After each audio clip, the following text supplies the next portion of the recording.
안녕하십니까. 바쁘신 가운데서도 귀한 시간 내셔서 딜로이트 2024 국내 지속가능성 공지기준서 주요 내용과 우리의 대응 세미나에 참석해 주신 여러분께 감사의 말씀을 드립니다. 세미나 시작에 앞서 딜로이트 홍종성 총괄 대표님의 인사 말씀이 있으시겠습니다. 일정으로 인해 참석하지 못하셔서 부득이하게 영상으로 인사드리는 점 양해 부탁드립니다.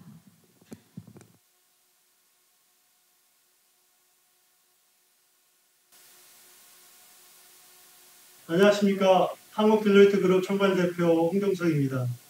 먼저 바쁘신 가운데 이번 2024년 국내 지속가능성 공시기준 해설 세미나에 참석해 주신 여러분들께 진심으로 감사의 말씀드립니다. EU와 미국을 비롯한 많은 국가들이 ESG 정보에 대한 공시 의무화를 본격화하고 있습니다. EU CSRD에 따른 지속가능성 공시 의무화가 올해부터 본격적으로 시행되고 미국 또한 내년부터 대형 상장 기업들을 필두로 기후위험에 대한 공시 의무화를 시작합니다.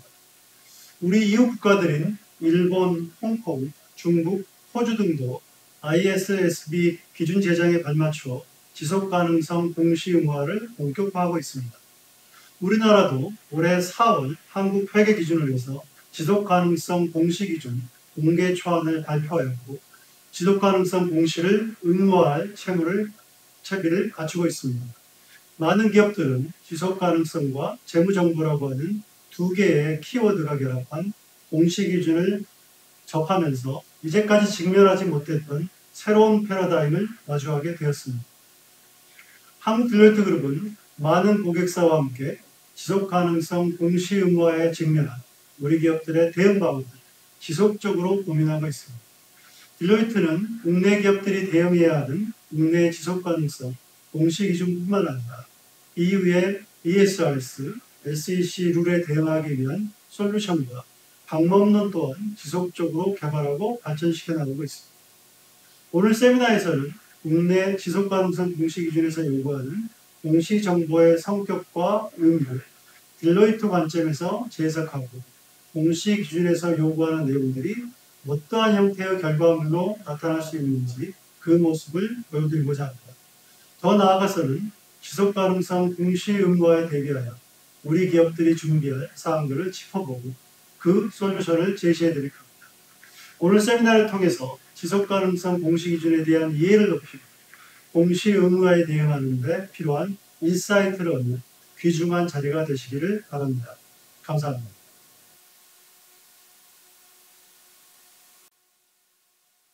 네, 그럼 오늘 첫 번째 세션을 진행하도록 하겠습니다.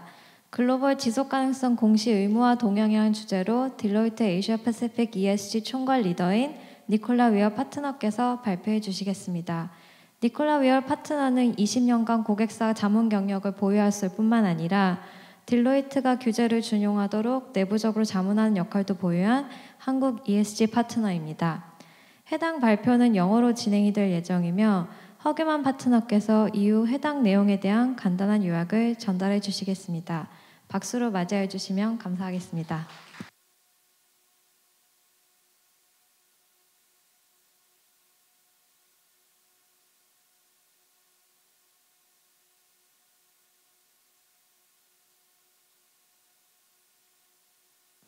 There you go. Is that working? Yes. 안녕하십니까. 저는 니콜라입니다. 시간 내주셔서 감사합니다. Today it is a huge privilege for me to open this event.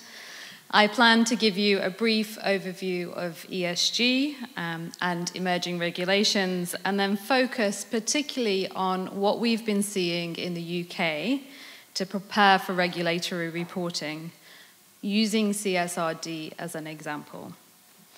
So let's start with just looking at ESG. So typically, when we think of ESG, we just think of environment. And this is the first stumbling block for many companies. So ESG is obviously much more complex, and when we look at sustainability reporting, it encompasses much more than just climate data. So we think about things such as health and safety, ethics, diversity, and then understanding the governance surrounding this. And so really what's driving all of this is four main things. The first is around standard setting. So this is about establishing a simple benchmark of what good looks like. And that is driven by standard setters, but also by the regulators. Now, the regulators have come about largely because of IFRS and the financial pressures and wanting to expand the scope beyond just financial reporting.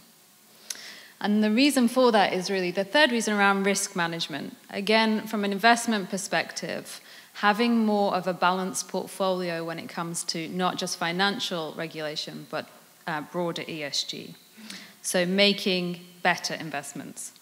And then finally, it's about evidence. So understanding when we make these commitments in the market, how can we truly be transparent and evidence what we're trying to achieve? So if we look at the reporting landscape, and this is a very, very simple view of the reporting landscape. It is much more complicated. But we have everything from the new SEC laws that have come into effect, which within 1 week of coming into effect had 10 legal cases against them. There's so much controversy.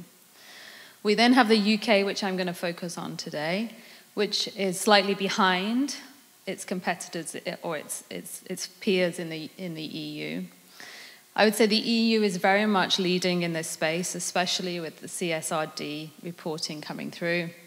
And then you've got APAC, where it's still maturing across Asia, and we'll talk more about that today. So what I'd like to focus on is the UK, and we think we can learn a lot in Korea from the journey of UK companies.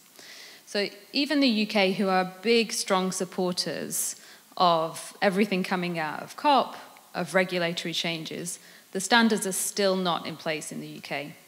We're expecting them to come into with ISSB from Q1 of 2025, but that may well change with the new UK government coming in. But despite that, lots of UK companies have been getting ready, especially because of the influence with CSRD. So I want to just talk you through what a typical pathway looks like for a company who is trying to get to the point of regulatory reporting from a UK perspective. And hopefully you can learn some of this, of what you will need to do from a Korea perspective. So the key thing here is typically an average journey is 2 years. So if you think you can do your regulatory reporting in 3 months, forget it. You are in trouble. So a 2-year journey is what it's taking most UK companies now. And this is because it's not about disclosing. You can disclose anything you like, but you won't pass regulatory reporting. So regulatory reporting involves sustainable transformation of your business. So that means thinking across everything from your governance to your business strategy to your IT to your reporting.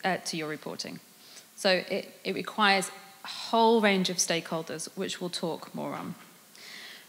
Now, lots of companies, when faced with this, a 2-year piece of work, are terrified because there's so many things to consider.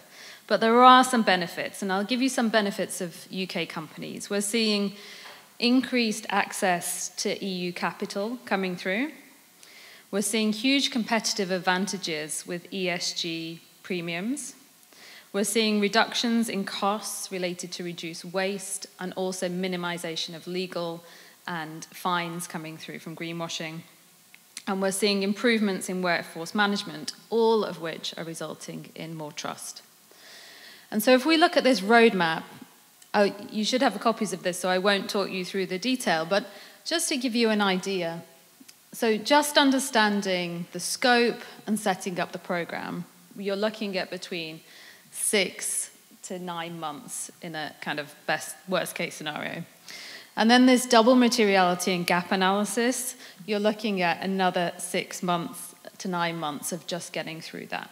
And a large part of that problem is the number of stakeholders that you need to engage in this. So then as we go through the chain, you've set your project up, you will have done your double materiality and risk assessment, and then we start to think about solutions. And this solutioning, again, can take anything between kind of 12 months to properly embed the new systems and new processes that you've been put in place. And a big part of this is getting your data right. This is a list of stakeholders.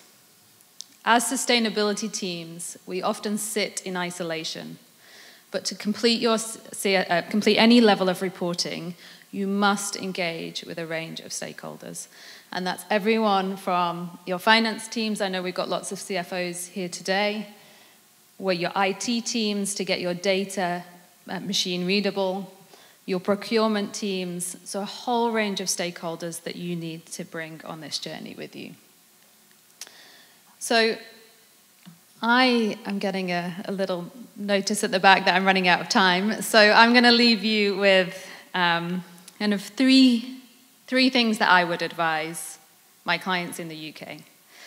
The first is to start early. Don't underestimate how long this will take. You have to look at not just your data and your disclosures, but all of your reporting systems. You need to train staff, and you need to integrate sustainability practices across your entire business. Number 2, engage your stakeholders. Again, a company like I have to do this for Deloitte, the hardest challenge of this job is just getting everyone moving at a similar pace. And that will take time. And it takes time because they don't understand it the way that you all do. So you have to educate on that journey. And then finally, focus on your data and systems. By investing in data and systems, you can move to AI, you can get your data so it's machine readable. And when it becomes machine readable, there's far fewer questions when it comes to the regulation. So they're my top tips. The journey is challenging, but it's also very rewarding, because when you see your business starting to transform and you see sustainability embedded in everything, then that means that you're really getting somewhere. So thank you for your attention. I hope you enjoy our session today. My fellow partners will speak Korean, so it won't be in English, and they are very much experts in the market. So thank you for your time.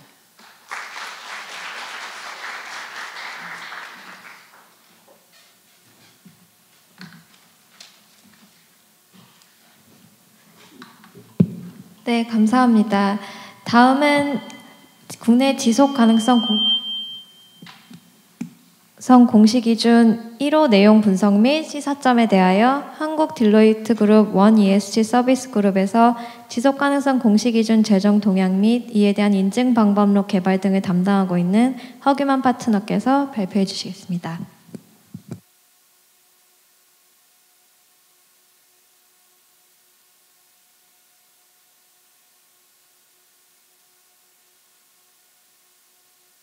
예, 안녕하십니까. 저희 안진회계 법인의 허규만 회계사라고 합니다. 반갑습니다. 예, 방금 전에 제가 소개받은 것처럼 저희가 KSSB 기준서 1호를 바탕으로 저희가 우선은 그 원칙에 대한 이야기들을 좀 해나갈 예정입니다. 그 전에 방금 전에 니콜라 파트너가 이야기했었던 한 2가지 포인트를 저희가 잡아가지고 요약하려는 그러는데요. 첫 번째가 뭐 잘 들으셨겠지만 첫 번째가 지금 EU 같은 경우에는 CSRD를 준비하는 데 있어가지고 2년 이상의 시간이 걸린다라는 걸 이야기를 해줬습니다. 특히 이거의 단순한 공시의 문제가 아니라 일종의 트랜스포메이션 과정이기 때문에 생각보다 시간이 오래 걸린다라는 그런 포인트가 있었고요. 두 번째는 하나의 부서가 아니라 IT나 파이낸스나 아니면 HR 등등의 진짜 다양한 부서들의 어떤 협업이 필요하고 그들의 주도적인 어떤 참여가 필요하다라는 이야기를 해줬습니다. 그리고 그와 관련돼 가지고 컨트롤 타워가 필요하다는 이야기도 해줬습니다. 이 2가지 정도로 저희가 니콜라 파트너의 이야기를 한번 요약을 해보고요. 그 다음에 저희가 한번 본격적으로 이번 세션을 진행을 해보겠습니다. 저희가 오늘 한 10분 정도에 걸쳐가지고 다룰 내용입니다. 이 시간에는 공식 기준서 1호 내용을 바탕으로 이 내용들을 저희가 지금 다루려고 그러고 있습니다. 목적, 적용 범위, 중요성, 연결 기준 공식, 연계된 정보, 일반 요구 사항들을 다루려고 그러고 있고요. 그리고 관련된 기준서 내용들은 여기에 레퍼런스를 찾아보시면 될 것 같습니다. 목적부터 시작하겠습니다. 기업의 지속 가능성과 관련된 중요한 위험 및 기회에 대해서 공시를 하도록 요구를 하고 있습니다. 지속 가능성과 관련돼 가지고 그러면은 어디까지의 기회와 위험을 우리가 공시해야 되냐라고 만약에 질문을 했을 경우에는요, 저희가 이렇게 말씀을 드립니다. 자, 우리가 기회와 위험이 있고 그거에 대한 대응 전략이 있고, 대응 전략을 하나의 상호작용을 효과로 재무적 효과를 가지고 있는 그런 재무적인 결과를 내는 그런 기회와 위험에 대해서만 우리가 공시를 해야 된다라고 말씀드리고 있었어요. 그러니까 다시 얘기를 하면은 기업의 일반적인 어떤 ESG 활동이 우리의 공시 대상은 아니다라는 걸 첫 번째로 말씀을 드리고요. 두 번째는 공시 대상이 되는 어떤 ESG와 관련된 기회 또는 위험들은요, 항상 재무적인 효과에 어떤 영향을 미쳐야 됩니다. 그게 두 번째 조건이라고 볼 수 있겠습니다. 그리고 제가 이 그림을 특별히 넣었던 이유는 뭔가 하면은 기회와 위험 요인과 대응 전략이란 건 서로 상호작용을 하는 겁니다.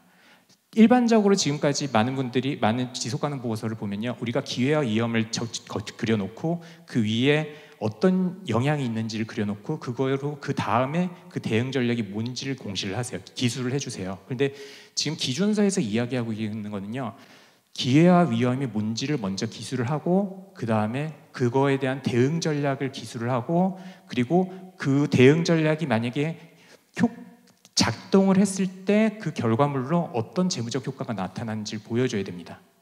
그게 공식 기준서에서 요구하는 거고요. 두 번째는 가치 사슬에 대한 이야기를 해보고 싶습니다. 가치 사슬에 대해서도 우리가 분석을 하고 공시를 하라라고 이야기를 하고 있어요. 기회와 위험이 가치 사슬에 어떤 영향을 미치는지를 보여주라라고 얘기하고 있는데요. 이거에 대해서도 저희가 결론적으로는 가치 사슬을 어디까지 그러면 우리가 분석을 해야 되냐라고 질문을 할 수가 있지만, 결론적으로는 가치 사슬의 변동을 통해 가지고 미치는 영향을 통해 가지고 우리 회사의 재무적 성과에 어떤 영향을 미치냐, 이거를 가지고 우리가 판단해야 된다라고 보고 있습니다. 예를 들면은 어떤 물리적 위험이 있고 아니면은 또 규제 위험 때문에 우리가 납품업체를 바꿔야 될 수가 있습니다. 아니면 불가피하게 납품업체들의 납품 단가들이 변동을 해요. 올라갈 수가 있습니다. 그게 결국은 우리의 매출 원가나 판관비에 영향을 미치게 되잖아요. 그런 영향을 미칠 때만 이런 것들이 우리가 분석 대상의 가치 사슬이 되는 겁니다. 그래서 저희가 이건 하나의 매개 효과를 가진 어떤 가치 사슬만을 우리가 분석 대상으로 해야 된다라고 말씀을 드리고요. 세 번째로는 지금 단기, 장기, 중기, 장기를 걸쳐가지고 영향을 분석하라고 요구를 하고 있습니다. 근데 단기, 중기, 장기가 ISSB 기준에서는 사실 그거에 대한 정의가 나와 있지 않은데, 이번에 KSSB 기준에서는 그거에 대한 일종의 가이드라인이 나왔어요. 근데 단기는 우리가 일반적으로 얘기하는 회계상의 어떤 단기와 동일합니다. 1년 기준으로 하고 있고요.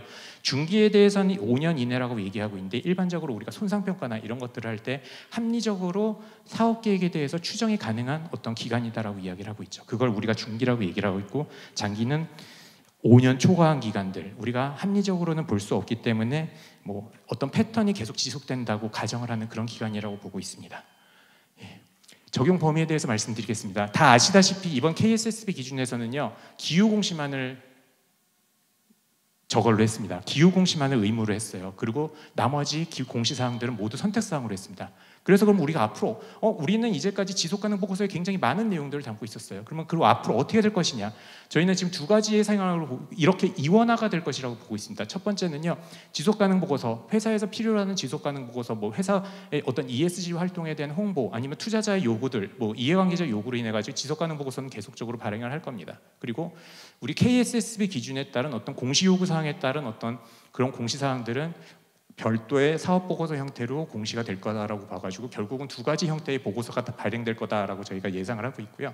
그리고 또 한편으로는 지금 지속가능 공시 기준에서는 다른 주제도 공시할 수 있도록 선택을 하라고 하고 있습니다. 선택을 하도록 하고 있는데, 그거에 대해서는 저희 딜로이트에서는 조금은 조심하실 필요가 있다라고 말씀을 드립니다. 나 다른 것들 이제까지 다 공시했기 때문에 그런 걸 우리가 앞으로 KSS 공시 기준에 따라서도 선택 사항들을 공시해야겠다라고 하시는 거에 대해서는 조금 조심할 필요가 있는 거예요. 첫 번째는 준거 기준은 명확하게 해야 됩니다. 왜냐하면은 우리가 중립성을 지켜야 된다는 게 있고요. 두 번째는 어쨌든 간에 우리가 법정 공시가 되는 거고 맨데이트 의무 공시가 되면 그거에 대해서 데이터의 정보의 어떤 완전성이나 정확성에 대해서 우리가 법적인 책임을 져야 되기 때문에 그거에 대해서 좀 주의하실 필요가 있다라고 얘기를 하고 있고요. 그리고 또 우리는 좀 더 커버를 많이 하는 뭐 GRI나 ESRS 기준서를 우리가 적용을 할 거야라고 했을 경우에도 사실 서로 목적이 다릅니다. 다 아시다시피 뭐 GRI나 ESRS는 다수 이해관계자 목적으로 하는 거고, 사실 KSSB 기준은 또 명확하게 우리 투자자의 의사결정에 필요한 어떤 정보만을 필요로 한다라고 얘기했기 때문에 그 목적이 서로 상충하기 때문에 그와 관련돼 가지고 뭐 그런 공시 내용들에 대해서 공시 항목들에서 조금 더 주의 깊게 살펴보실 필요가 있습니다. 그 다음에 중요성에 대해서 잠깐 말씀을 드립니다. ESRS는 이중중대성 평가를 한다, 임팩트 중요성 평가를 한다, 이런 이야기를 계속 하고 있습니다. 그런데 ISSB 기준은 단일 중대성이라고 얘기를 하는데요.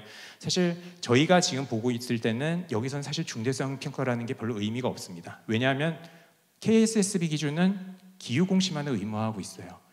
ESRS 공시에서 이중중대성을 이야기하는 이유는 거기는 지금 5가지 환경 요소가 있고요, 환경 주제가 있고 4가지의 사회 주제가 있고 1가지의 지배구조와 관련된 주제가 있습니다. 그 10가지 주제들 중에서 우리가 중대한 토픽을 뽑아내요. 그게 우리가 일반적으로 이야기하는 ESRS 중대성 평가를 얘기하고 있습니다. 그런데 KSSB에서는 사실 기후 공시만을 이야기를 하고 있습니다. 그래서 사실 중대성 평가라는 게 아무런 의미가 없어요. 그래서 조금 조심스럽지만 좀 강력하게 말씀드리고 싶은 건 우리가 더 이상은 우리가 KSSB 기준을 논의하면서 중대성 평가라는 이야기는 좀 쓸데없는 이야기다라고, 필요 없는 이야기다라고 말씀을 감히 드리겠습니다. 그리고 그러면 중요성이라는 게 도대체 뭐냐? 그냥 회계상으로 이야기하는 중요성이랑 똑같은 이야기를 하고 있어요. 손익이 몇 프로냐? 예를 들면은 SEC 룰에서는 지금 이렇게 이야기를 하고 있습니다. 기후 공시를 하도록 하면서 SEC 룰에서는 트레시홀드를 정해줬어요. 어떤 거냐? 세전이익이 1%나 아니면은 10만 불이 넘어가는 금액에 대해서는 중요한 공시 사항이니 이거에 대해서는 공시하라라고 이야기를 했어요. 아니면은 자산 부채 항목에 대해서는 순자산의 5%나 50만 불이 넘어가는 어떤 그런 금액적 효과에 대해서는 기후 공시를 하라라고 요구를 하고 있습니다. 비슷한 거라고 보시면 되겠습니다. 그 다음에 연결에 대해서 말씀을 드리겠습니다. 그 연결 기준 공시에 대해서 말씀을 드리는데요. 아까 중요성이랑 조금 연계돼가지고 다시 말씀을 드릴게요. 계속 중요하지 않은 회사들은 사실 모든 회사들이 가장 가지고 있는 고민들 중에 하나가 연결 공시를 어떻게 해야 되냐라는 고민을 제일 많이 가지고 계시지 않을까라고 생각을 하고 있습니다. 그런데 저희가 말씀드리고는 중요하지 않는 종속회사는 공시 제외도 될 겁니다. 그건 당연한데요. 그렇지만 기본적으로 원칙상으로는 모든 종속회사들은 기후 공시에서 예외가 될 수가 없습니다. 그게 대원칙이라고 말씀을 드리고요.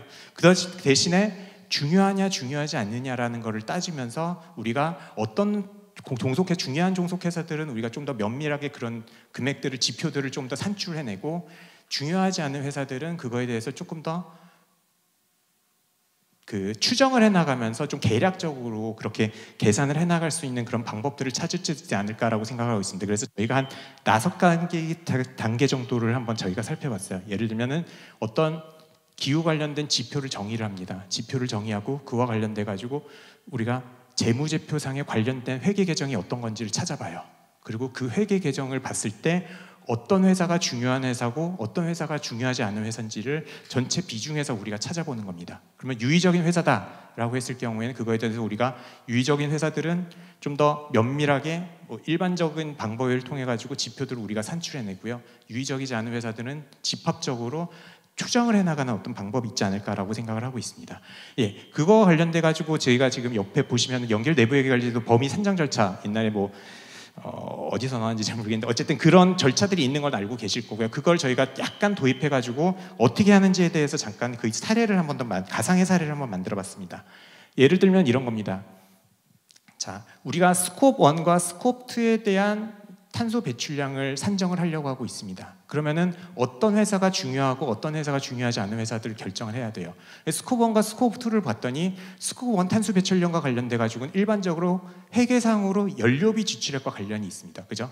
그리고 스콥 2 같은 경우에는 뭐 난방비도 있을 수가 있겠지만 뭐 예를 들어서 전기료와 관련된 어떤 지출액과 관련이 있다라고 볼 수 있습니다. 두 번째 단계에서는 연결재무제표상으로 봤을 때 그러면은 뭐 예를 들면은 전결재무제표상에서 전기료 지출액이 뭐 전체 연결재무제표 전기료 지출액의 15% 이상의 회사들, 아니면은 저기 같은 경우에는 연료비 같은 경우에도 마찬가지로 한 15% 되는 회사들 중요한 회사다라고 보고요. 그리고 그 다음에는 우리가 탄소 배출량을 우리가 추정을 합니다. 탄소 비용을 우리가 추정해 납니다. 뭐 내부 탄소 가격을 가지고선 연료비 지출해 가지고 탄소 비용을 추정을 하고요. 그걸 바탕으로 해가지고 또 중요한 회사, 중요하지 않은 회사들을 나눠요. 그리고 중요한 회사들은 우리가 일반적으로 측정 방법에 따라 가지고 탄소 배출량을 측정을 하고, 중요하지 않은 회사들은 그냥 대충 연료비에다가 어떤 그 개수들을 곱해가지고 탄소 배출량을 추정해가지고 그거를 합쳐가지고 우리가 탄소 배출량으로 공시를 할 수 있다라고 하는 겁니다. 여기서 중요한 거는요, 어쨌든 간에 절대 빠져서는 안 된다라는 게 저희가 말씀드리는 거고요. 두 번째는 어쨌든 중요하지 않은 거는 빠질 수 있는 건 맞습니다. 대신에 중요하지 않다고 하더라도 어느 정도를 배출하고 있는지는 우리가 알아야 되는 거잖아요. 추정은 해야 되는 거잖아요. 그런 차원에서 그냥 무작정 뺄 수 있는 방법은 없다라고 말씀드립니다. 그리고 그 다음에 저희가 연계된 정보에 대해서 말씀을 드리겠습니다. 여기서 가장 사실 지속가능성 공시 기준에서 가장 중요하게 강조하고 있는 내용이 아닐까라고 생각하고 있습니다. 결국 재무제표와 지속가능성 정보 간의 연계를 이야기를 하고 있어요. 다 회계를 해보신 분들은 다 아시겠지만 사실 회계에서 생각보다 많은 계정 과목들이 미래 추정치에 영향을 받습니다. 사업 계획에 영향을 받아요. 예를 들면은 뭐 유형자산도 그런 경우가 있고요, 재고자산도 그런 경우가 있고, 여기 보시면 영업권이나 아니면 이연법인세 같은 경우에도 미래 사업 계획에 영향을 받습니다. 근데 사실 기후 위험이나 아니면 기후와 관련된 기회들이 우리들의 전략에 영향을 미치면 그 전략은 결국 우리 사업 계획을 바꿔버리거든요. 결과적으로는 우리가 회계성으로 얘기하고 있는 사업 계획과 그리고 지속가능성 보고서에서 이야기하고 있는 미래 추정 어떤 영향력이 같은 선상에 있어야 된다라는 걸 말씀드립니다. 예를 하나 더 말씀드려요. 이걸 잘 보시면 아시겠지만, 그 영업권과 관련돼 가지고 손상평가 그 방법을 저희가 잠깐 보여드리는데요. 보면은 미래 5년치를 추정을 합니다. 미래 5년치를 추정할 때 결국은 여기서 추정을 할 때 매출원가나 아니면 판관비가 결국은 우리의 가치 사슬이 우리 재무 성과에 미치는 영향들을 집어넣는 거예요. 그죠? 그리고 또 예를 들면 투자 현금 흐름 같은 경우에 우리 전략을 우리가 반영을 하는 겁니다. 우리가 어떤 차수판을 설치한다, 아니면 공장에 이전하기로 했다, 기후 변화에 대응하기 위해서, 이런 경우들이 다 우리의 투자 현금 흐름에 영향을 미칩니다. 결국은 그게 영업권의 공정 가치에 영향을 미치게, 사용 가치에 영향을 미치게 되거든요. 그러면 그게 결국은 지속가능성 보고서상에 나오는 미래 어떤 현금 흐름이나 재무적 성과와 서로 맞물려야 된다라는 말씀을 드려요. 나중에 가가지고 인증이 의무화가 될 겁니다. 감사나 아니면은 재무제표에 대한 감사나 어쨌든 지속가능 보고서에 대해서 이제 인증을 받게 될 때 그 감사를 하는 사람들 아니면 인증인이 제일 처음에 볼 것이 이겁니다. 그러면 지속가능성 보고서에서 얘기하고 있는 미래 추정 사업계획과 재무제표상에 반영된 추정 사업계획과 서로 일치하나요? 일치하지 않는 것은 안 된다는 겁니다. 그게 가장 중요한 이슈가 아닐까라고 생각하고 있습니다. 마지막으로 저희 기타 일반 사항들에 대해서 몇 가지만 짚어도 넘어가겠습니다. 이제 사실 공시의 위치나 아니면 공시의 시기 같은 경우에는 앞으로 또 법령이 어떻게 제정되냐에 따라 다를 것 같은데, 어쨌든 지금 기준서에는 분명히 나와 있습니다. 공시의 위치 같은 경우에는 재무제표와 함께 공시하라고 하고 있어요. 결과적으로는 이건 사업보고서의 공시사항이다라고 기준서상으로는, 현재 기준서 공개 초안상으로는 이야기를 하고 있고요. 공시의 시기 같은 경우에는 재무제표와 같이 공시하라고 하고 있기 때문에 결국은 사업보고서 공시 시점에 공시를 하도록 되는 겁니다. 그러니까 예를 들면은 뭐 주총 7일 전이 되고 있죠. 그리고 마지막으로는 발행 승인과 승인자에 대해서 이야기를 하고 있습니다. 결국은 지금 재무제표도 이사회 승인을 받도록 하고 있지 않습니까? 그런 거와 마찬가지로 그 지속가능성 관련 공시 정보들도 결국은 이사회 승인 사항이 되지 않을까라고 생각을 하고 있습니다. 여기까지 마치고요. 저희가 그 질문 들어왔던 것들 중에서 좀 몇 가지만 추려가지고 말씀을 좀 드리겠습니다. 첫 번째 질문이 KSSB가 ISSB, ESRS보다 기업의 선택권을 많이 부여하는데 이것이 수출 기업들의 경쟁력을 떨어뜨리게 하지는 않을까요? 라는 질문이 있었습니다. 예. 근데 사실 수출 기업의 경쟁력을 크게 떨어뜨릴 거라는 생각을 하지 않고요. 대신에 아무래도 유럽으로 수출하시는 많은 기업들 같은 경우는 시밤이나 아니면은 또 공급망 실사법 때문에 더 많은 우리나라 공시 대응보다도 더 많은 어떤 노력과 시간들을 필요로 하지 않을까라고 생각을 하고 있습니다. 예, 그런 게 하나가 있고요. 그리고 두 번째 질문이 있습니다. 이개년치 또는 3개년치 정보를 보고서에 비교 공시할 경우 인증 대상의 범위는 2개 또는 3개년치 정보가 모두 해당이 될까요? 아마 첫 해 의무 공시가 됐을 때는 1개년치만 해당이 될 겁니다. 뭐 비교 공시를 하시든 안 하시든 상관없이 아마 첫 해만 공시 대상이 의무가 될 거고요. 그 다음부터는 아마 2개년치 하면 비교 정보에 대해서 같이 공시가 되지 않을까라고 생각하고 있습니다. 예, 마지막으로 요약을 해드리겠습니다. 공시의 목적, 적용 범위, 주요성, 보고기업 연계된 정보 이 5가지에 대해서 말씀을 드렸는데요. 결과적으로는 지금 우리가 얘기하고 있는 지속가능성 공시 기준에 나와 있는 여러 가지 용어들이나 개념들이 회계 용어나 개념들에서 많이 차용이 됐습니다. 결국은 모든 것이 회계상의 어떤 재무제표나 그런 것들과 정보들과 서로 계속 일관성을 유지하고 정합성을 유지해야 된다는 게 가장 중요한 원칙이 아닐까라고 생각을 하고요. 그와 관련된 차원에서 앞으로 공시 대응을 준비해 나가시는 게 필요하지 않을까라고 생각을 하면서 저희 발표를 마치겠습니다. 이상입니다. 감사합니다.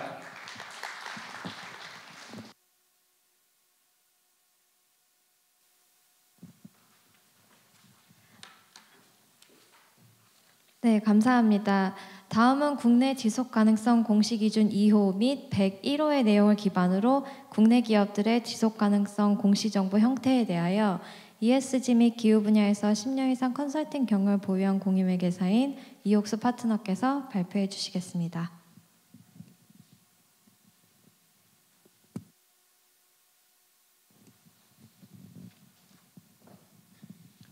예, 안녕하십니까. 방금 소개받은 딜로이트의 이옥수 파트너입니다. 저는 좀 특이하게 회계사지만 2010년부터 기후와 관련된 정책, 금융, 또 경영 전략 전반에 대한 컨설팅 업무를 지금까지 한 14년 정도 수행을 해왔고요. 기후라는 주제하고 또 재무라는 주제가 기후공시라는 새로운 규제로 통합돼서 적용이 됨에 있어서 제가 그동안 경험했던 여러 가지 내용들을 근본 발표에 최대한 집대성을 해보려고 준비를 해봤습니다. 관심 있게 지켜봐 주시면 감사할 것 같습니다. 앞서서 허규만 파트너께서 이제 말씀 주셨던 내용이 기준서 1호의 내용입니다. 그래서 결국은 기준서 1호의 내용은 어떻게 보면 재무제표의 표시와 이해, 회계기준서상의 첫 번째 기준서의 내용처럼 앞으로 공시를 할 때 어떤 원칙과 기준을 적용하는지에 대한 개념을 제시하는 기준서다라고 보시면 될 것 같고요.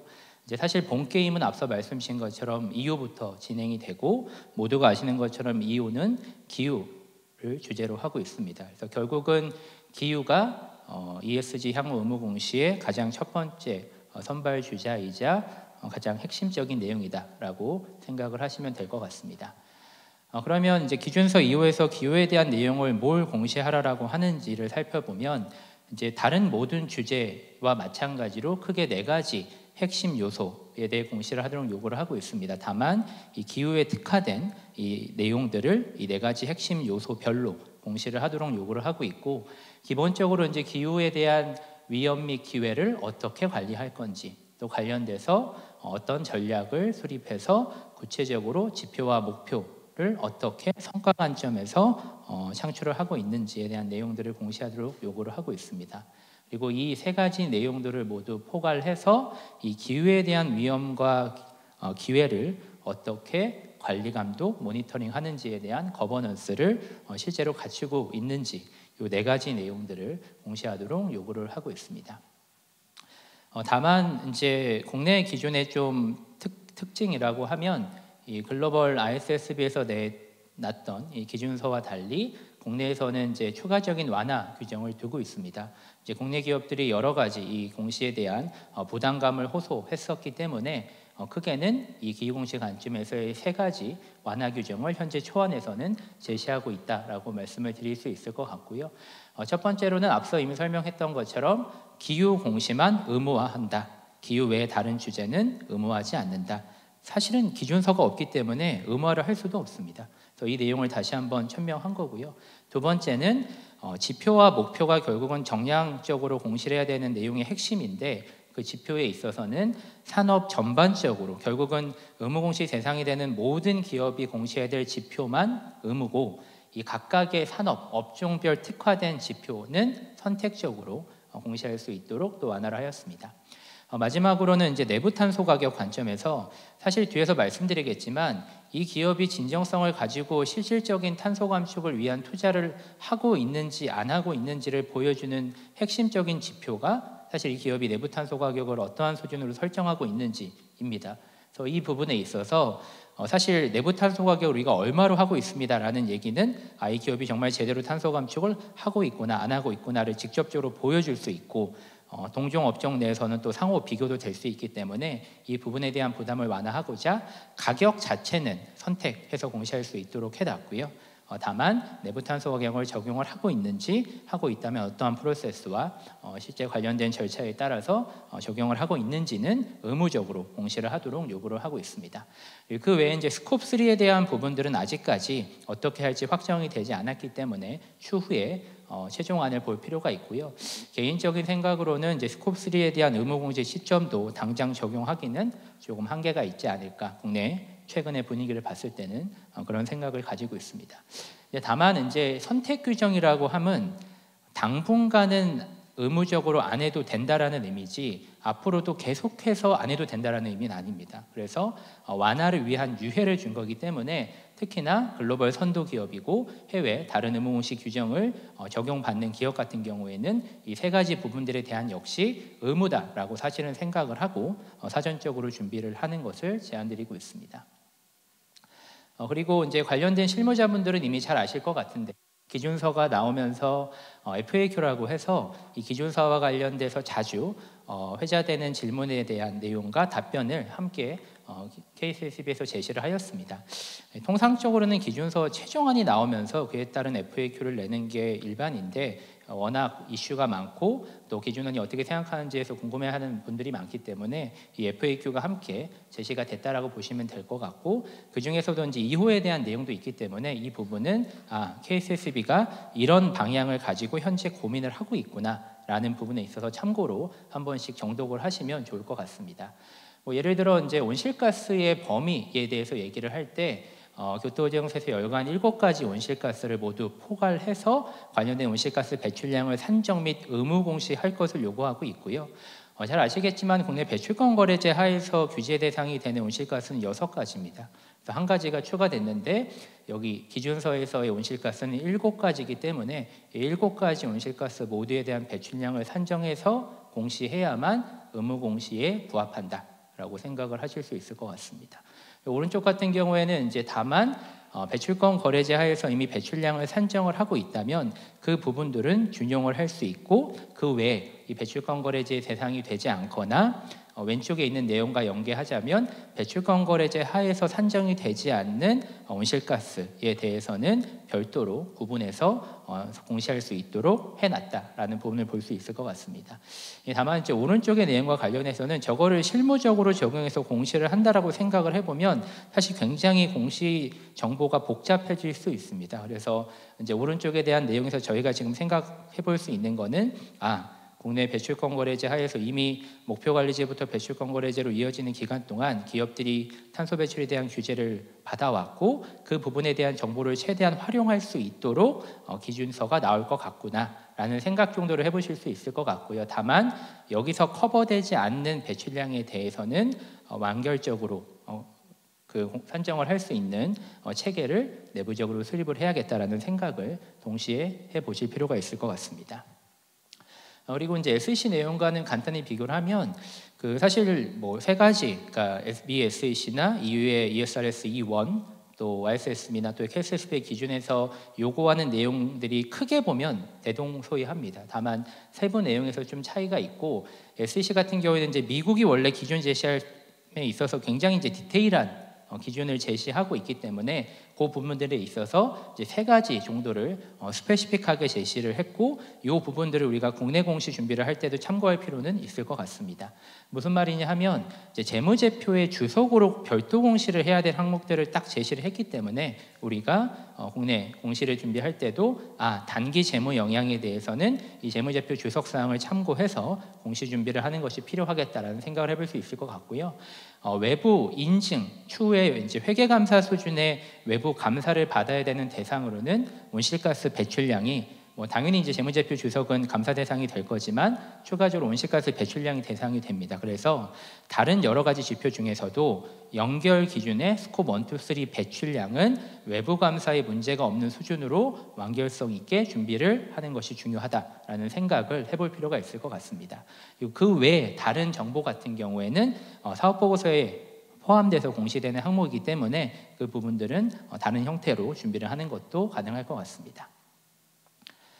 그러면 다음으로 이제 이 기준서 이후에서 얘기하는 4가지 핵심 요소별로 간단하게 좀 체크해볼 포인트에 대해서 말씀을 드릴 수 있도록 하겠습니다.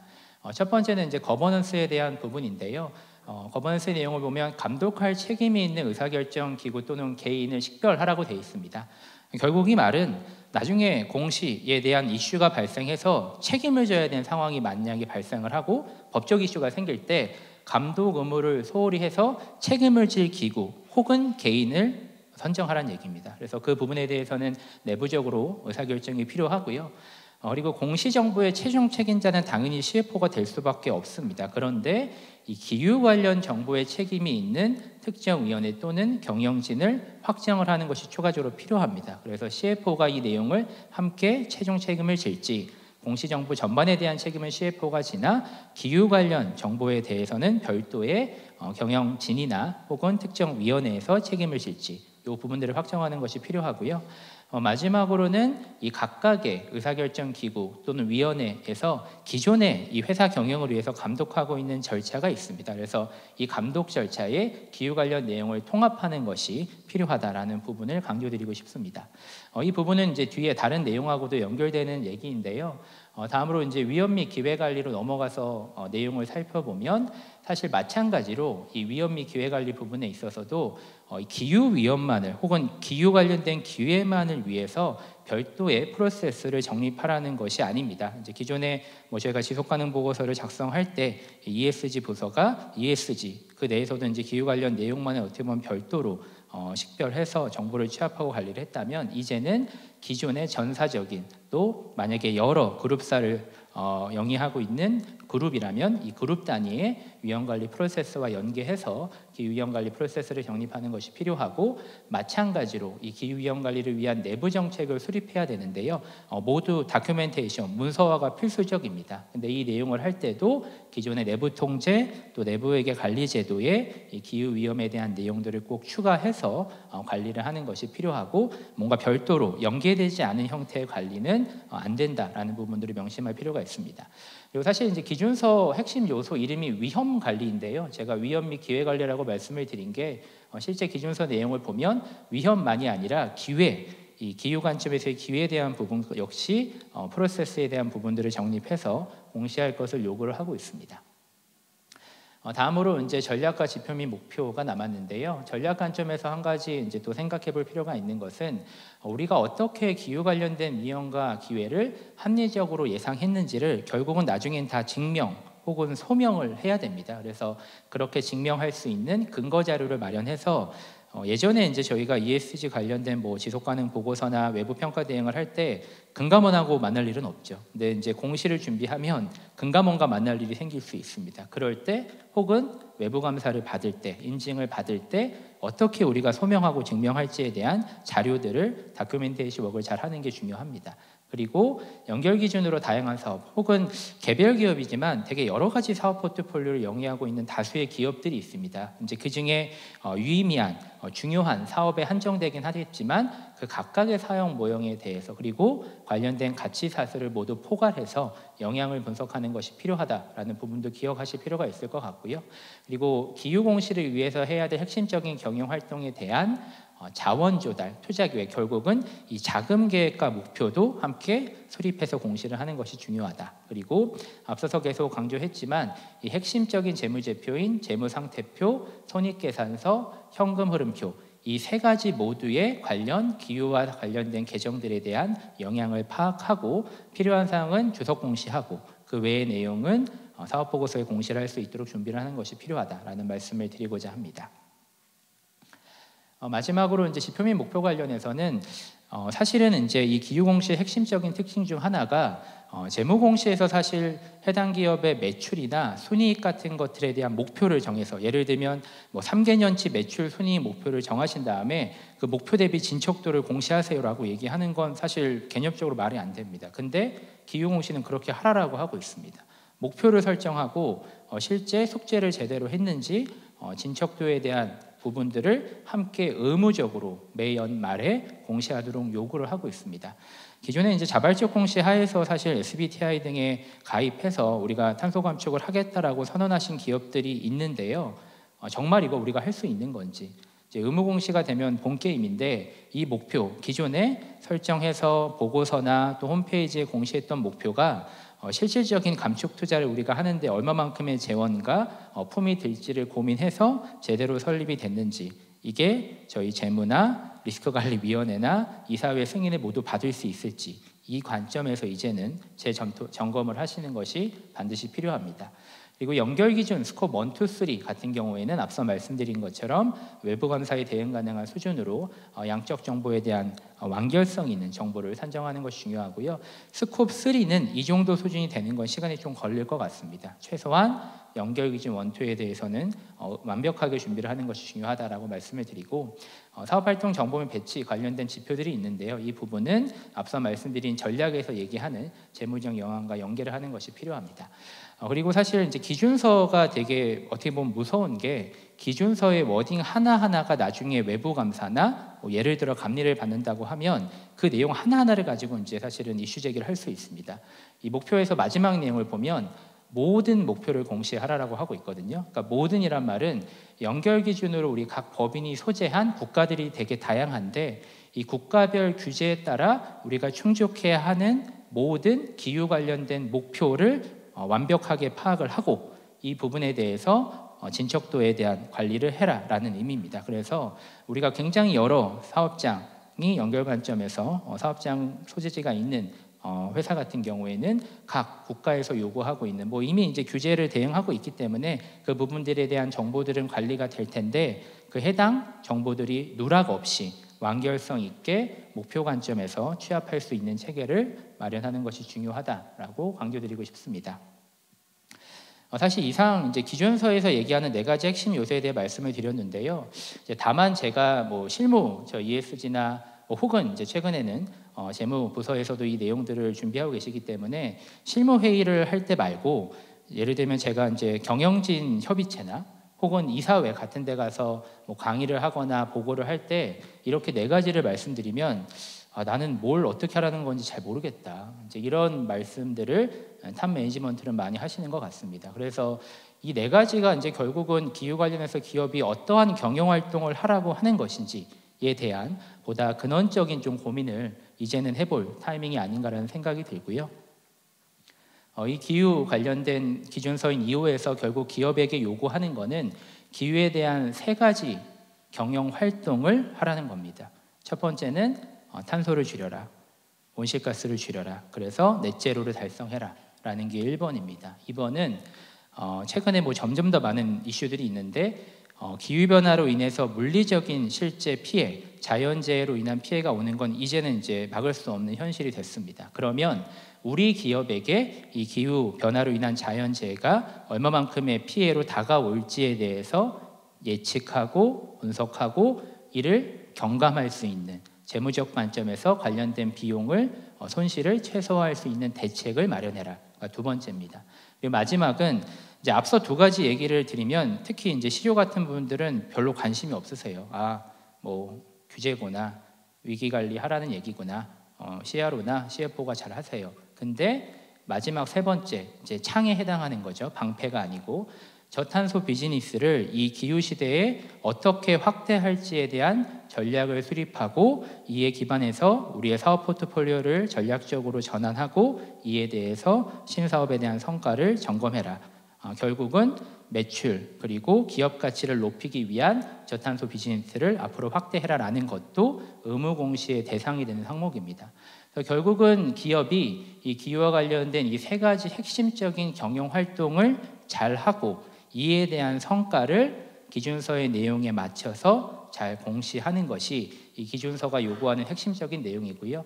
이를 위해서는 관련된 위험과 기회를 분석하고 전략과 목표 설정을 하고 이에 대한 이행 그리고 진척도를 점검하면서 이 부분들을 전체적으로 전사 또 그룹 단위에서 관리 감독할 수 있는 탑 그리고 바텀 레벨의 거버넌스를 구축하고 실질적으로 정량 데이터를 누락 없이 완결성 있게 몇 차례에 거친 검증을 통해서 관리할 수 있는 시스템을 IT 관점에서 내부 통제와 함께 구축을 하는 것이 이 기준서 이후에서 요구하는 사항들을 완결성 있게 대응할 수 있는 프레임워크이다라고 생각을 하시면 좋을 것 같습니다.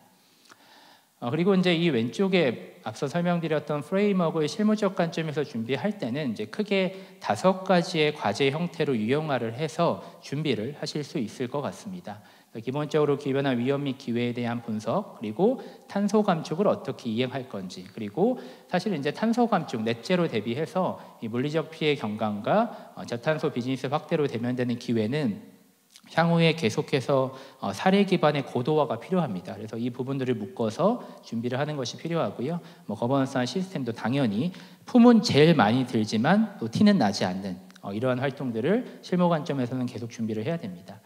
이 중에 이제 4번째, 5번째 과제에 대해서는 제 뒤에 발표하실 박태호 파트너께서 기후만이 아니라 ESG 통합 관점에서 설명을 해주실 거기 때문에 저는 남은 시간 동안에는 이 과제 1, 2, 3에 대해서만 간단히 어떻게 준비를 하는 게 필요할지 말씀을 드리겠습니다. 변화 위험 및 기회 분석에 대한 부분은 결국은 제가 앞서서 말씀드렸던 3가지 핵심적인 기후에 대한 경영 활동들과 연계된 재표상의 개정 과목들을 파악을 하고 이를 재무상태표와 손익계산서 그리고 현금 흐름표에 연결된 개정 과목으로 변환하는 과정이 필수적으로 필요하다라고 말씀을 드릴 수 있을 것 같습니다. 다만 이제 제일 좀 어려워하시는 것 중에 하나가 이 기후 변화로 인한 물리적 피해 같은 경우에는 사실은 다소 이제 과학적인 접근이 필요한 영역입니다. 그래서 이에 대해서 이제 궁금해하시는 분들이 많아서 이제 어떻게 접근을 하는 것이 가능할지 예시적으로 좀 설명을 드리면 사실 이제 대부분의 국내 과학자 그리고 연구진들이 생각하는 이 기후 변화로 인해서 국내 기업 더 나아가 우리 사회가 가장 큰 영향을 받을 수 있는 자연재해는 태풍과 이로 인한 홍수라고 생각을 하고 있습니다. 사실 그 외에 기후로 인한 자연재해는 우리나라는 다소 그래도 영향도가 낮을 것 같고요. 그러면 예를 들어 이제 홍수로 인한 피해를 우리가 어떻게 측정을 재무적으로 할 거냐라는 부분에 있어서는 당연히 여러 가지 이 홍수가 얼마만큼 발생을 할 것인지에 대해서 시나리오들이 있습니다. 그런데 이 각각의 시나리오별로 홍수가 발생을 했을 때 이제 침수심이라는 데이터가 있는데요. 결국 얼마만큼의 침수가 발생을 할 건지, 결국 우리 사업장에 있는 여러 가지 설비들, 유형 자산들에 대해서 얼마만큼 물에 잠겨서 실질적인 이제 피해가 발생할 수 있을지를 각 시나리오별로 분석을 하는 것이 중요하고요. 이에 대해서 사실 데이터를 제공하는 여러 기상청을 포함한 유력 기관들이 있습니다. 그래서 이런 예를 들면 이제 침수심 지도라는 곳에서 제시하는 데이터를 토대로 각각의 홍수로 인한 침수심이 시나리오로 발생을 했을 때 얼마만큼의 자산 가치의 손상이 있을 수 있을지에 대한 데이터를 토대로 해서 이 각각의 시나리오별로 그리고 우리 사업장이 소재한 특정 이 도 혹은 시 단위의 이 침수심 지도를 토대로 해서 이 자산 가치가 얼마만큼 시나리오별로 발생할 수 있을지에 대한 손상을 예측하고 이로 인한 효과를 재무제표상 유의미하다면 주석 공시를 하는 형태로 준비를 하는 것이 필요하고요. 이렇게 어떻게 보면 기존의 이제 경영 관점에서는 크게 고려하지 않았던 기후 관련된 과학적 데이터 하지만 공신력이 있는 글로벌 그리고 국내에 특화된 기관들이 제시하는 데이터를 토대로 해서 시나리오별 재무 영향을 분석하는 일이 필요하다라는 부분을 말씀드리고자 합니다. 앞서 말씀드렸던 부분들을 모두 포괄해서 이제 미 SEC에서 요구하는 사항도 마찬가지고요. 우리 이제 KSSB도 마찬가지인데 이 주석으로 공시를 구체적으로 어떻게 할지, 이 기후 관련된 재해나 또 관련된 비용들이 매출 원가나 또 자산할 비용이나 단기 비용으로 얼마만큼 발생을 할 것인지에 대해서 재무제표 주석 항목의 테이블과 유사한 형태로 공시할 수 있도록 준비를 하는 것이 중요하다라고 말씀을 드릴 수 있을 것 같고요. 탄소 감축 이행 관련해서 가장 핵심적인 내용은 앞서 잠시 말씀드렸지만 내부 탄소 가격입니다. 그러니까 사실 이제 제가 내부 탄소 가격 관련된 여러 가지 프로젝트를 해보면 EU 기업들은 이 내부 탄소 가격을 실질적으로 세팅을 해서 내부 의사결정에 적용을 하고 있습니다. 근데 사실 제가 이제 국내 여러 기업들을 봤을 때는 국내에는 아직까지 그런 기업은 없는 것 같습니다. 실질적으로 이 내부 탄소 가격에 기반해서 탄소 감축을 위해 돈이 필요한, 그것도 대규모 투자가 수반되는 투자 의사결정을 하는 회사는 국내에는 거의 없으신 것 같아요. 근데 이제 최근에 몇몇 선도 기업들을 중심으로 해서 그렇게 하기 위한 내부 프로세스와 아레나를 정립하고 실질적인 이제 투자 의사결정을 투자심의위원회, 투심의 관점에서 진행하고 있는 기업들이 생겨나고 있고요. 결국은 진짜 이 기업이 탄소 감축을 하고 있는지 안 하고 있는지를 뭐 당연히 결과는 배출량으로 보이겠지만 실제 그러한 전략과 이행을 하고 있는지는 내부 탄소 가격으로 우리가 얼마만큼 설정하고 있는지가 가장 핵심입니다. 내부 탄소 가격은 이제 사업 계획 또 제품 포트폴리오 평가 측면에서도 활용을 할 수 있지만 가장 핵심은 이 탄소를 배출하는 설비 관련해서 탄소를 감축하기 위한 투자, 그리고 신증설을 하거나 이제 M&A를 하면 배출량이 늘어날 수밖에 없는데 이러한 투자 의사결정에 있어서 유반되는 탄소 배출에 대한 감축을 비용화해서 이 투자 의사결정에 적용을 하고 있는지 이 부분들에 대한 내부안을 만드는 게 핵심입니다. 내부 탄소 가격에 대해서는 사실 이제 이 내부 탄소 가격만을 주제로 이제 30분 이상 말씀을 드릴 수 있는데요. 뒤에 내용들은 간단히 참고로 봐주시면 좋을 것 같고요. 외부 시나리오 기반의 가격을 설정하는 방법과 이미 내부적으로 보유하고 계신 탄소 감축 수단별 가격들을 토대로 설정을 하는 것이 가능하다라는 내용과, 그리고 결과적으로는 앞서 말씀드렸다시피 진짜 이 내부 탄소 가격 기반에서 우리가 탄소 감축 투자를 하면 얼마만큼 실질적인 탄소를 줄일 수 있을지, 당연히 사업 계획에 기반해서 BAU를 추정하고 이 추정된 BAU, 사업 제한 신증설이나 M&A 같은 의사결정을 반영해서 배출량이 늘어날 수밖에 없는데 어떠한 기업도 역성장을 생각해서 사업 계획을 수립하진 않으니까요. 이렇게 배출량이 늘어날 때 우리가 가지고 있는 내부 탄소 가격을 적용했을 때 정말 우리가 목표들을 달성할 수 있는지, 목표에 대한 조정이 필요하진 않은지, 이거를 의무공시 대응 관점에서는 이제는 전사 차원의 아젠다로 공유를 해서 최종적인 의사결정을 받으시는 것을 반드시 말씀을 드립니다. 그리고 이제 기회 관련된 부분에 있어서는 사실 이제 기회에 대한 부분들에 있어서 가장 핵심은 그린워싱을 방지할 수 있는, 그러니까 우리가 기후 관련해서 굉장히 다양한 전략과 사업 비즈니스를 하고 있고 앞으로 확대할 거예요. 근데 이거를 이제 그린워싱으로 나중에 문제제기가 될 수 있도록 하면 안 되기 때문에 그러한 부분들에 있어서 고민을 하는 것이 핵심이고요. 이제 현재 저희 법인에서 이제 환경부 이 한국형 녹색분류 체계 K-텍사노미의 주관 부처인 환경부하고 같이 이 기준서 2호에서 기후 관련된 기회에 대한 부분들을 고민할 때 이 K-텍사노미에 어떻게 연기를 하는 것이 필요할지, 필요하다면 구체적으로 어떻게 공시를 하도록 가이드를 주는 것이 필요할지에 대한 관련된 검토를 하고 있습니다. 그래서 기회는 그린워싱을 방지해서 불필요한 이슈를 발생시키지 않도록 준비를 하는 것이 핵심이고, 이에 있어서는 KT엑사노미가 뭐 굉장히 많은 논란이 있긴 하지만 현실적으로 이외에 근거할 수 있는 기준은 현재 없기 때문에 이 부분들을 같이 검토하실 필요가 있을 것 같습니다. 기준서 101호 내용은 제가 한 장으로만 말씀을 드릴 텐데요. 사실 101호의 내용은 글로벌 기준은 아닙니다. 그냥 우리나라에 특화된 내용이고 여러 가지 이제 내부 상황상 현재 초안에는 들어가 있는데 뭐 아직 어떻게 될지 모르지만 최종안에서는 이 101호 내용이 사실 빠질 수도 있습니다. 그래서 포함될지 빠질지가 아직 불명확한 기준서에 대해 상세 설명을 드릴 필요는 없을 것 같고요. 다만 사전 준비를 한다면 이미 이제 다른 법률이나 규정에 따라 공개 중인 정보는 이미 내부적으로 가지고 계실 겁니다. 그래서 이 해당 정보가 어떤 부서에서 어떠한 데이터를 관리하고 있는지 정도를 파악하셔서 향후에 필요하다면 이 내용들을 포함해서 공시를 할 수 있도록 준비를 하는 것이 필요할 것 같습니다. 마지막으로 이제 이 기후공시 관점에서 가장 제가 앞서 말씀드렸던 뭐 경영진 협의체나 이사회에 가면 자주 질문하시는 두 가지 내용에 대해서 좀 간단히 답변을 드리고자 합니다.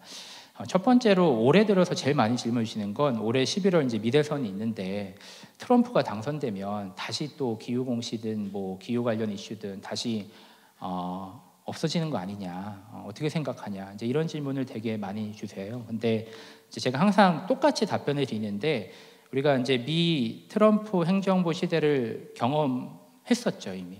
이게 최초의 사례가 아니죠. 그래서 우리는 모든 의사결정을 과거의 사례에 기반해서 하는 게 가장 합리적일 텐데 정말 미 트럼프 행정부 시대에 기후 관련된 이슈가 사라졌냐를 데이터 관점에서 보면 이 트럼프 재임 기간에 미국 전역의 신재생에너지 보급률은 4년 동안 20% 늘어났고요.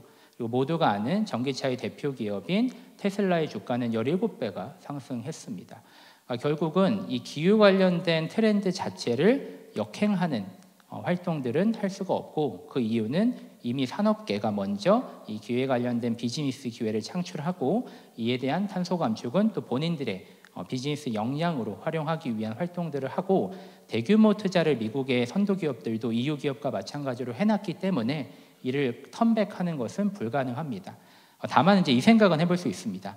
소위 호흡기를 연장하는 거죠. 그래서 기후에서의 핵심은 결국은 화석연료 사용을 줄이거나 없애는 건데 이제 트럼프의 주요 지지 세력이라고 할 수 있는 화석연료와 관련된 주요 업종, 뭐 발전이라면 석탄 그리고 내연기관 자동차 관련된 휘발유나 경유 자동차 관련된 산업에 호흡기를 연장해서 이들이 최대한 연착륙할 수 있도록 정책은 펼칠 겁니다. 그래서 호흡기를 떼는 거는 트럼프 행정부 시대가 만약 다시 도래하면 천천히 뗄 거다. 하지만 기후공시 또 기후공시가 목적으로 하는 기후 관련된 경영 활동에 대한 트렌드는 계속 갈 수밖에 없다. 이렇게 생각을 하시면 틀리지 않을 것 같습니다. 두 번째는 이제 기후 관련해서도 여러 가지 공시 기준이 있는데 어떻게 하는 게 제일 효율적인가요? 이제 가장 무서운 게 중복 투자죠. 이제 우리는 2번 투자하고 싶지 않은데 한 번에 어떻게 완벽하게 할 수 있나요? 사실은 지금 단계에서는 한 번에 완벽하게 하는 게 쉽지는 않습니다. 뭐 여러 가지 변수들이 아직 있거든요. 그럼에도 불구하고 이 세 가지 기준에서 요구하는 기후 공시의 핵심적인 항목들은 차이가 없습니다. 뭐 어디는 뭘 좀 더 완화하고 어디는 뭘 세부적으로 하라고 얘기는 하지만 핵심적인 내용들은 동일하기 때문에 일례로 가장 중요한 연결 기준의 스콥 1, 2 배출량을 완결성 있게 산정하는 거, 이거는 이제 무조건 준비를 하셔야 되고요. 이런 것처럼 각 기준서에서 요구하는 핵심적인 공시 항목들이 무엇인지에 대해서 우선적으로 대응하기 위한 체계를 마련하시고 그 외에 각 기준서별로 선택적으로 혹은 각 기준서에 특화해서 제시하는 항목들은 이제 후순위로 준비하실 수 있도록 하는 것이 중요할 것 같습니다. 네, 이상으로 이제 제가 말씀드렸던 내용을 간단하게 한 장으로 요약을 했던 장표라고 보시면 될 것 같고요. 결국은 기준서 2호에서 요구하는 4가지 핵심 요소와 이를 대응하기 위한 공시 체계를 저희가 준비함에 있어서는 이 프레임워크 하에서 3가지 기후 관련된 핵심적인 경영 활동을 위험기회 분석, 전략 수립 및 목표 설정, 또 이에 대한 이행 및 진척도 점검 과정에서 진행을 하시면서 거버넌스 관리와 시스템 구축을 하시는 것이 필요하고요. 마지막으로 실무적 관점에서는 이 프레임워크에 대한 대응을 준비하시는 데 있어서 5가지 과제의 형태로 실무적인 준비를 하시는 것을 제언드리고자 합니다. 네, 이상으로 제가 준비한 발표를 마치겠습니다. 감사합니다.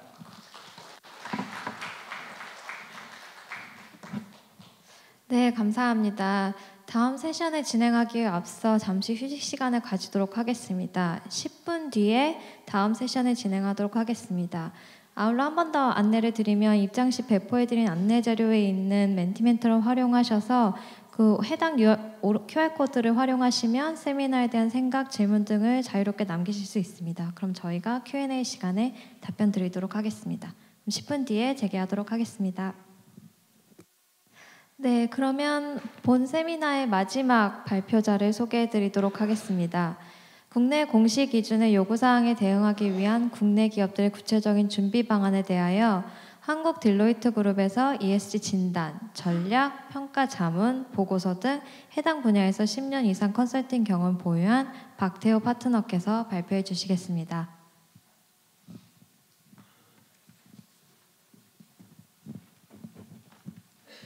네, 안녕하십니까. 저는 딜로이트 안진회계 법인 박태호 파트너입니다.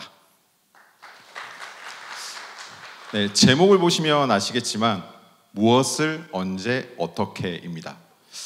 제가 ESG를 한 10년 넘게 하면서 한 10년 동안 경영진들에게 Y만 설명한 것 같거든요. 근데 오늘은 Y를 설명하지 않아서 좀 감개무량한 입장이긴 합니다. 그러면 무엇을 언제 어떻게 라는 주제를 가지고 ESG에 관련해서 말씀드리도록 하겠습니다. 앞서 기준서 1호 2호에 대한 내용을 아마 잘 들으셨을 것 같습니다. 어떤 내용을 공시하셔야 되는지, 그리고 그 공시에 따라서 어떤 변화가 생기는지에 대한 부분들을 말씀드렸을 텐데요. 저는 이러한 관점에서 그러면 실제 여기 계신 분들은 전부 ESG 팀 혹은 ESG 담당자 여러분이기 때문에 여러분들의 관점에서 정말 우리가 어떤 준비를 해야 할까에 대한 부분들을 말씀드리고자 합니다. 그 세 가지의 아젠다인데요. 보시는 것처럼 사람에 대한 이야기, 그리고 프로세스에 대한 이야기, 그리고 마지막으로 데이터에 대한 이야기를 하고자 합니다. 아마 경영진 분들은 이렇게 보고 하시면 제일 좋아하시는 것 같아요. 무엇을, 언제, 누가, 어떻게. 6화 원칙에 따라서 설명드린 걸 제일 좋아하시는 것 같은데 오늘은 그 관점에서 이야기들을 해보고자 합니다. 먼저 의무공시와 관련해서 정말 누가 이 업무를 담당해야 하는가에 대한 컨선이 있는 것 같습니다. 그 부분에 대한 이야기를 할 거고요. 두 번째는 무엇을 준비해야 하는가, 그리고 공시에 대한 기준, 공시에 대한 범위, 이런 부분들에 대한 이슈들이 있는 것 같습니다. 그에 대한 이야기를 할 거고요. 언제 준비를 해야 되는가, 시점도 중요하겠지만 준비 기간에 대한 이슈도 있을 겁니다. 그에 대한 이야기 말씀드릴 거고요. 마지막으로 어떻게라는 부분입니다. 이 어떻게라는 부분은 참 고민이 많은 영역 중에 하나인 것 같습니다.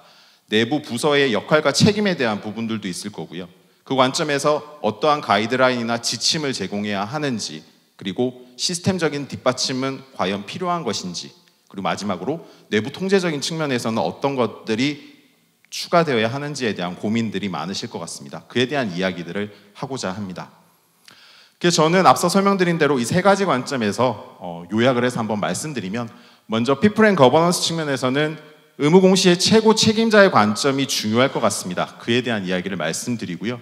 지배구 기업과 종속기업의 역할과 책임을 어떻게 설정하는 게 필요한지에 대한 이야기들도 하고자 합니다. 그리고 공시 업무와 항목에 따라 조직 구성, 그리고 조직 간의 역할과 책임에 대한 부여에서도 말씀드릴 예정이고요. 두 번째 프로세스 앤 컨트롤 부분에서는 결국 종속기업들을 어떻게 관리할 건지, 특히나 종속기업의 수준에 따라 의무공시 적용의 우선순위가 결정될 수 있는 부분에 대한 이야기를 할 거고요. 의무화 시점에 따라서 단계별 접근이 분명 필요할 겁니다. 그에 대한 이야기도 말씀드릴 겁니다. 보고 시점에 따른 프로세스, 그리고 내부 통제 관점의 프로세스 구축에 대한 이야기도 말씀드릴 거고요. 마지막으로 데이터 앤 인포메이션 부분에서는 교육 훈련을 통해 공시 인식에 대한 확산이 필요할 것으로 보여집니다. 그에 대한 이야기를 할 거고요. 지표 관리에 대한 프로세스 개선을 위해서 분명 프로세스 혁신이 필요할 것 같습니다. 그에 대한 이야기도 말씀드릴 겁니다. 마지막으로 공시 인프라 구축과 관련해서 사전적으로 어떠한 검토와 준비가 필요한지에 대한 부분도 아울러 말씀드리고자 합니다. 정말 많은 내용을 말씀드려야 되고 주제 영역이 ESG에 국한되어 있지 않습니다. 그러다 보니 저희 한계에 달하는 지식에 맞춰서 여러분께 최대한 쉽게 설명드리고자 합니다.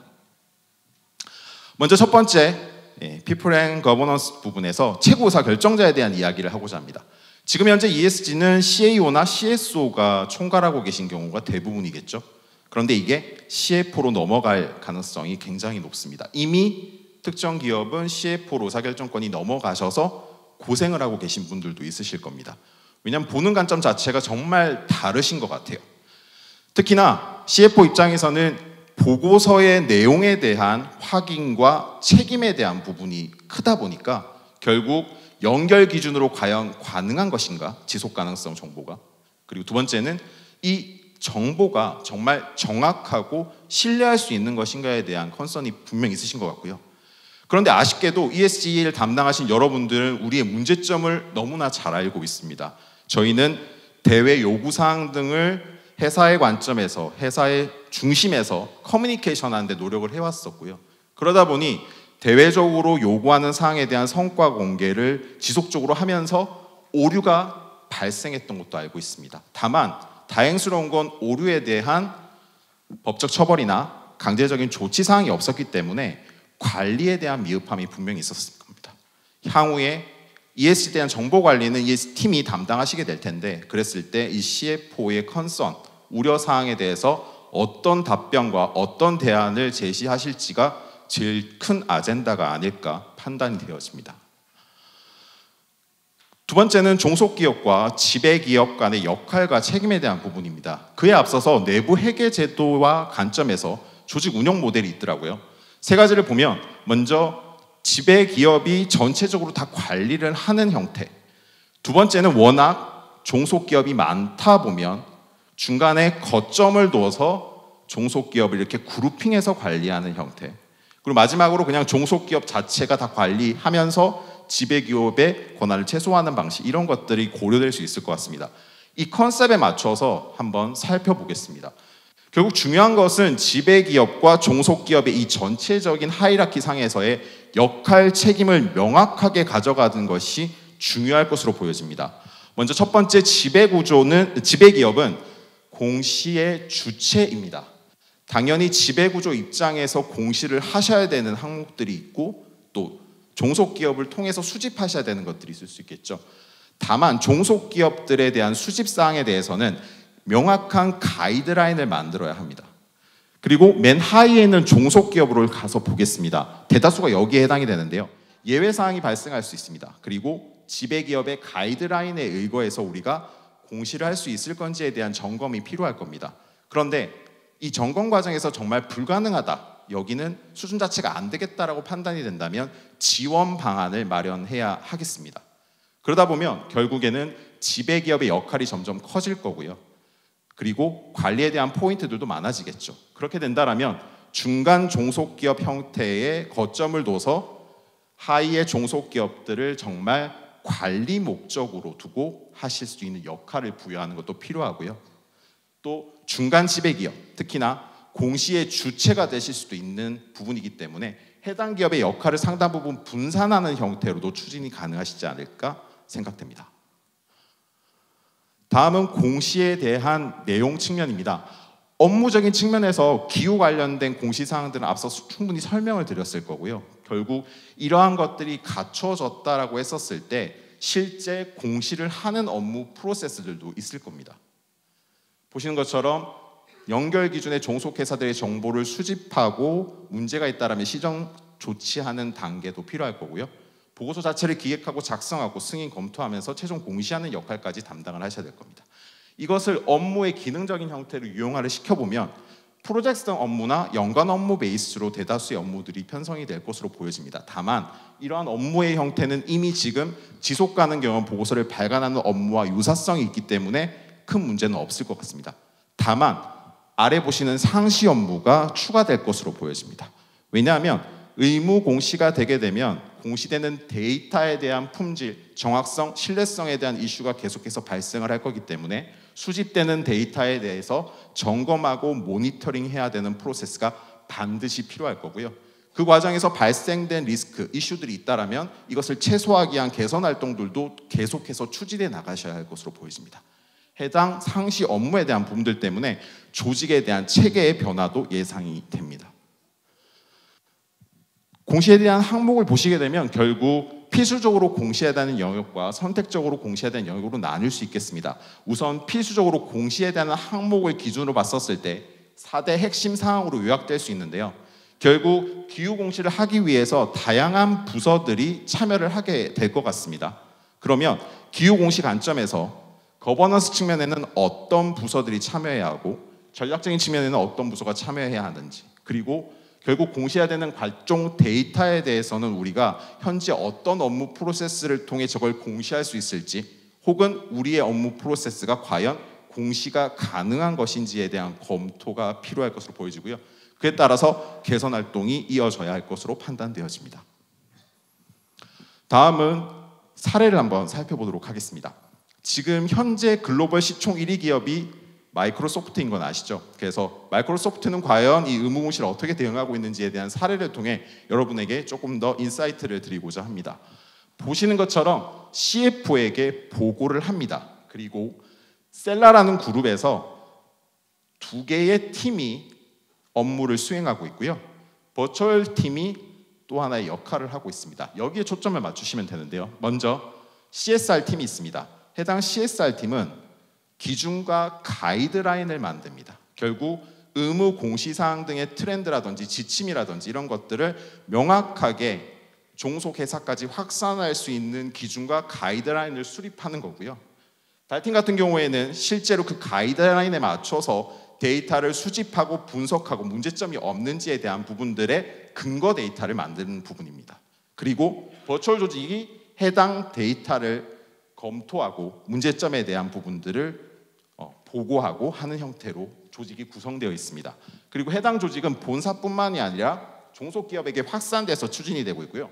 다만 버추얼팀 같은 경우에는 지역에 있는 담당자 그리고 엔지니어링 팀과 재무팀이 참여해서 데이터, 셀라그룹에서 최종적으로 확정된 데이터에 문제점이 없는지를 검토하는 방식을 통해 독립적인 운영을 하도록 구성되어 있습니다. 이것만 보시게 되면 조직 체계가 기존에 우리가 ESG를 바라보고 있던 조직 체계와는 좀 다르다는 것을 인식하실 수 있을 거고요. 앞서 말씀드렸던 내용에 대해서 제가 어떤 의미에서 그런 컨선들이 있을 거라는 말씀을 드린 것들이 조금 더 이해가 되시지 않을까 판단이 되었습니다. 다음은 프로세스 앤 컨트롤 부분입니다. 먼저 종속회사가 이슈입니다. 그리고 종속회사들의 ESG에 대한 수준이 가장 큰 문제가 되겠죠. 결국 우리는 이걸 파악해야 합니다. 그러면 결국 조직이 있는지, 데이터를 관리하는지, 프로세스는 있는지, 과연 이러한 정보를 대외적으로 정보 공개를 하고 있는지에 대한 관리 수준을 확인하셔야 되고요. 가장 중요한 것은 공시 의무 대상임에도 불구하고 관리 수준이 낮은 종속회사입니다. 쉽게 말씀드려서 데드라인은 다가오고 있는데 아무것도 하고 있지 않은 종속기업인 거죠. 이러한 종속기업에 대해서는 분명히 지배기업 입장에서 중요하게 관리를 하셔야 될 것으로 판단이 되어집니다. 결국 종속회사들을 어떻게 확산해서 연결 공시가 가능할 수 있을지에 대한 부분들은 단계별 접근이 필요할 것으로 보여집니다. 저는 한 3가지 관점에서 말씀을 드리고자 하는데요. 먼저 첫 단계는 종속기업의 현황을 파악하고요. 그에 따라서 개선 과제를 도출해서 어떤 것들이 개선돼야 되는지를 확인하고 또 가이드라인을 개발해서 종속기업들이 의무공시에 대응할 수 있게끔 지침을 제공하는 것이 1단계입니다. 2단계를 통해서 종속회사들이 의무공시에 대비하기 위한 각종 과제들을 수행을 하게 될 거고요. 그러한 과정에서 이슈가 없는지, 지원이 필요하지 않은지들을 계속해서 트래킹 해줘야 하겠죠. 그리고 파일럿 보고서를 발간해봐야 한다고 생각합니다. 파일럿 보고서를 통해서 실제 우리가 종속기업들의 연결 기준으로 데이터를 확보해서 공시가 가능한 것인지, 그리고 보고서를 작성하다 보면 결국 우리가 어떠한 이슈나 부족한 점 때문에 의무공시가 어렵겠다라고 판단할 수 있는 부분들이 분명히 알게 될 거고요. 그 다음 단계는 그것을 개선하는 겁니다. 그리고 그 개선의 과정에서는 데이터의 정합성이라든지 내부 통제라든지 이런 기능들까지 함께 고민을 하셔야 하고요. 그런 것들이 어느 정도 보완이 되고 나면 실제 의무공시 보고서를 발간하고 최종적으로 공시를 하시는 방법, 이 3단계가 아무래도 필요하실 것 같고요. 그러면 데드라인이 제일 중요합니다. 심플하게 26년과 29년 정도를 보시면 될 것 같고요.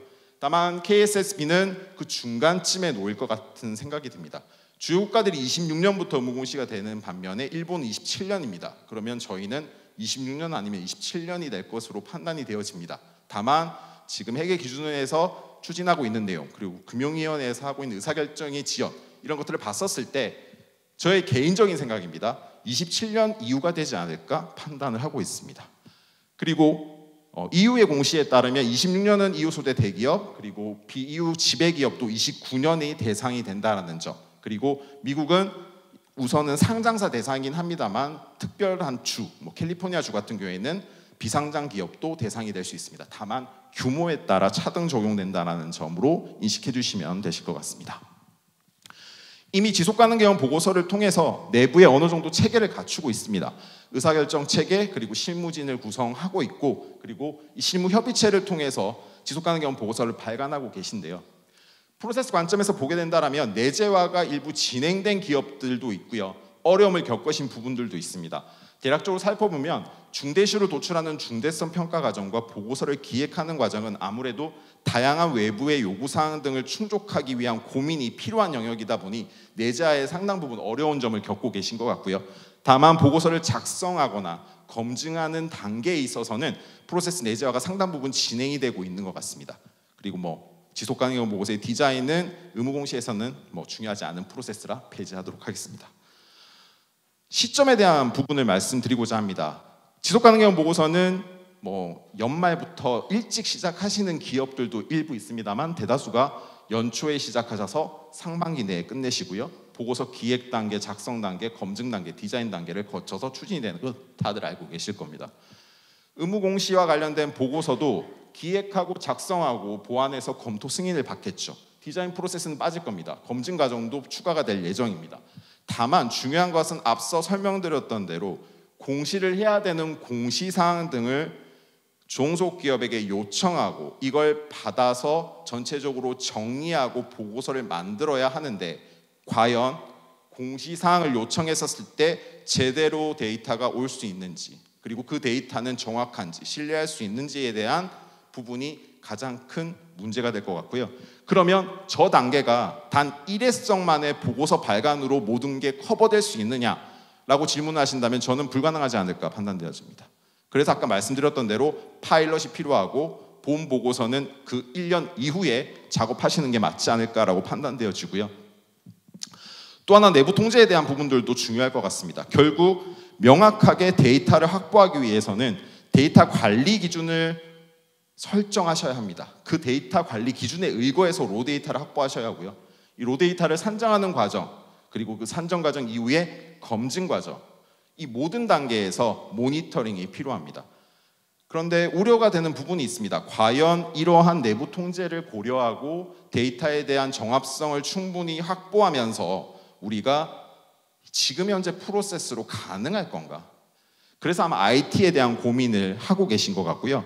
그렇게 된다고 하더라도 시스템으로 전환됐었을 때 이 내부 통제적인 기능에 있어서는 보시는 것처럼 접근 권한에 대한 통제, 데이터 변경에 대한 통제, 그리고 산정 로직에 대한 통제, 그리고 산출 데이터 자체에 대한 통제 기능이 반드시 포함되셔야 한다는 점을 강조드리고 싶습니다. 자, 마이크로소프트로 다시 돌아가 보겠습니다. 그럼 그들은 어떤 프로세스로 지금 진행하고 있는지 궁금하실 것 같은데요. 보시는 것처럼 원천 데이터를 확보하고 연동하는 과정에서는 감사 방법론을 적용하고 있습니다. 지역별로 회계법인을 자문법인으로 선정해서 1년에 한 번 시스템 워크플로우에 대한 검토, 그리고 분기 1회에 대해서는 데이터에 대한 적정성 검토를 진행하고 있습니다. 그리고 월 단위로 데이터를 집계하는 과정에서도 보시는 것처럼 데이터 퀄리티에 대한 검토 프로세스를 적용하고 있고요. 그 프로세스는 가이드라인을 제대로 준수하고 있는지, 수치상의 변동폭은 없는지, 전월 데이터 대비 변동사항이 큰지 이런 것들을 고려해서 진단 체크리스트를 통해 각종 데이터에 대한 부분들에 대해서 자체 진단 결과를 받아 본사가 관리하는 방식으로 추진을 하고 있고요. 다만 이렇게 했었을 때 실제 종속회사, 법인들이 문제를 일으킬 수 있는 부분들도 있겠지만 시스템상에서 문제가 일어날 수 있는 부분들도 있겠습니다. 특히나 마이크로소프트는 이미 시스템 구축을 통해 이러한 과정을 진행을 하고 있고요. 혹시나 시스템상의 오류가 발생을 했던 경우에는 해당 오류에 대한 부분들을 계속해서 나가고자 하는 프로세스를 통해서 시스템에 대한 부분들을 개선해 나가고 있습니다. 다음은 마지막으로 데이터 앤 인포메이션 부분인데요. 우선 교육이 중요할 것 같습니다. 워낙 어려운 내용이기도 하고요. 수준에 대한 편차도 너무나 클 것 같고요. 그러다 보니 일단 의무공시에 대한 내용, 의무공시를 왜 해야 되는지에 대한 부분, 그리고 지표에 대한 명확한 이해, 그리고 공시 업무에 대한 프로세스에 대한 이해, 이런 것들이 전체적으로 다 진행이 되어야 할 것 같고요. 특히나 지배기업과 종속기업들의 계층별 교육도 차별적으로 제공이 되어야 될 것으로 보여집니다. 정말 장기간 동안 교육 플랜을 통해서 추진이 필요하지 않을까 판단이 되어집니다. 결국 공시 지표에 대한 부분들을 명확하게 정의하고 정리하는 과정이 필요할 것 같은데요. 그러한 과정에서 보시는 것처럼 의무공시의 표준들이 다양하게 존재를 합니다. KSSB는 현재 기후지만 영역이 확대될 수 있고요. SAC는 기후에 한정되어 있습니다. 그리고 앞서 말씀드린 것처럼 이후에 CSRD, ESRS 기준은 보시는 GRI와 유사성이 굉장히 많이 갖고 있어서 ESG 전체 영역을 포괄해야 되는 단계까지 이룰 수 있습니다. 결국 중요한 것은 우리가 대응해야 되는 공식 표준에 대한 것들을 식별해서 어떤 데이터를 요구하고 있는지, 그리고 데이터의 요구 조건을 명확하게 분석하셔야 되고요. 이러한 과정에서 중복적인 데이터들에 대해서는 각각의 기준들이 요구하고 있는 사항 등에 대해서 어떻게 한 번에 정리할 수 있을지에 대한 부분들도 고려하셔야 됩니다. 다만 이러한 정의 단계가 끝났다고 해서 모든 게 끝나는 것은 아니고요. 결국 내부에서 이러한 데이터를 어떻게 관리하고 있는지에 대한 관리 현황을 자사뿐만 아니라 연결 기준의 종속 회사까지 확산해서 파악을 하셔야 되고요. 그에 따라 근거 자료들도 확보하셔야 될 것으로 판단되어집니다. 결국 우리는 데이터에 대한 이야기를 할 수밖에 없고요. 이 데이터가 굉장히 중요한 것 같습니다. 다만 보시는 것처럼 대다수의 ESG 관련 데이터는 수기로 관리가 되고 있고요. 일부 시스템으로 관리되고 있기도 합니다. 또 특정 그룹은 플랫폼을 통해서 관리를 하고 계시긴 한데요. 아마 여기 나와 있는 프로세스대로 관리를 하고 계신 기업도 분명히 있을 것 같습니다. 예를 들어 시스템에 있음에도 불구하고 시스템에서 일정 양식을 받아 현업부서에 배포를 하고요. 현업부서는 사업장의 데이터를 확보해야만 정리가 되니까 이메일로 사업장 데이터를 요청해서 수집하는 방식을 통해 주관부서에게 데이터를 전달하고 있지 않습니까? 중요한 것은 이러한 프로세스가 과연 맞는 방법인지, 그리고 이러한 프로세스를 기반으로 시스템이 구축된다면 과연 그 시스템은 쓸 수 있을 것인지, 이러한 고민들이 필요하실 것 같고요.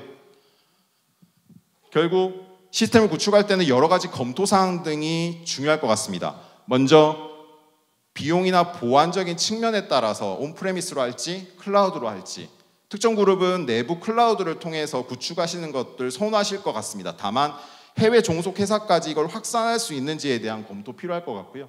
기능적인 측면에서는 데이터를 수집하고 산정하는 기본적인 기능은 탑재되어야 할 것으로 보여집니다. 다만 그 기능 외에 우리가 기후 리스크라든지 내부 탄소 가격이라든지 추가돼야 되는 프로세스 기반, 특히나 룰을 결정해야 되는 기능들, 이런 것들에 대한 것은 어떻게 할지에 대한 부분들도 검토가 필요할 것 같고요. 구축에 대한 범위는 그룹이 구축해서 계열사에 확산을 할지 아니면 자체 개별 기업이 단독으로 수행을 할지에 대한 부분인데, 그룹이 구축을 하면 개별 회사가 사용할 수 있는 모든 기능이 탑재될 가능성은 낮습니다. 이러한 부분들에 대한 검토가 필요할 것 같고요. 다만 구축을 하시게 된다면 4가지 관점의 결과물들이 필요할 것으로 보여집니다. 먼저 첫 번째는 데이터 표준 정의고요. 이 단계는 다음 장에도 나오기 때문에 추후에 설명드리고요. 기능 정의가 필요합니다.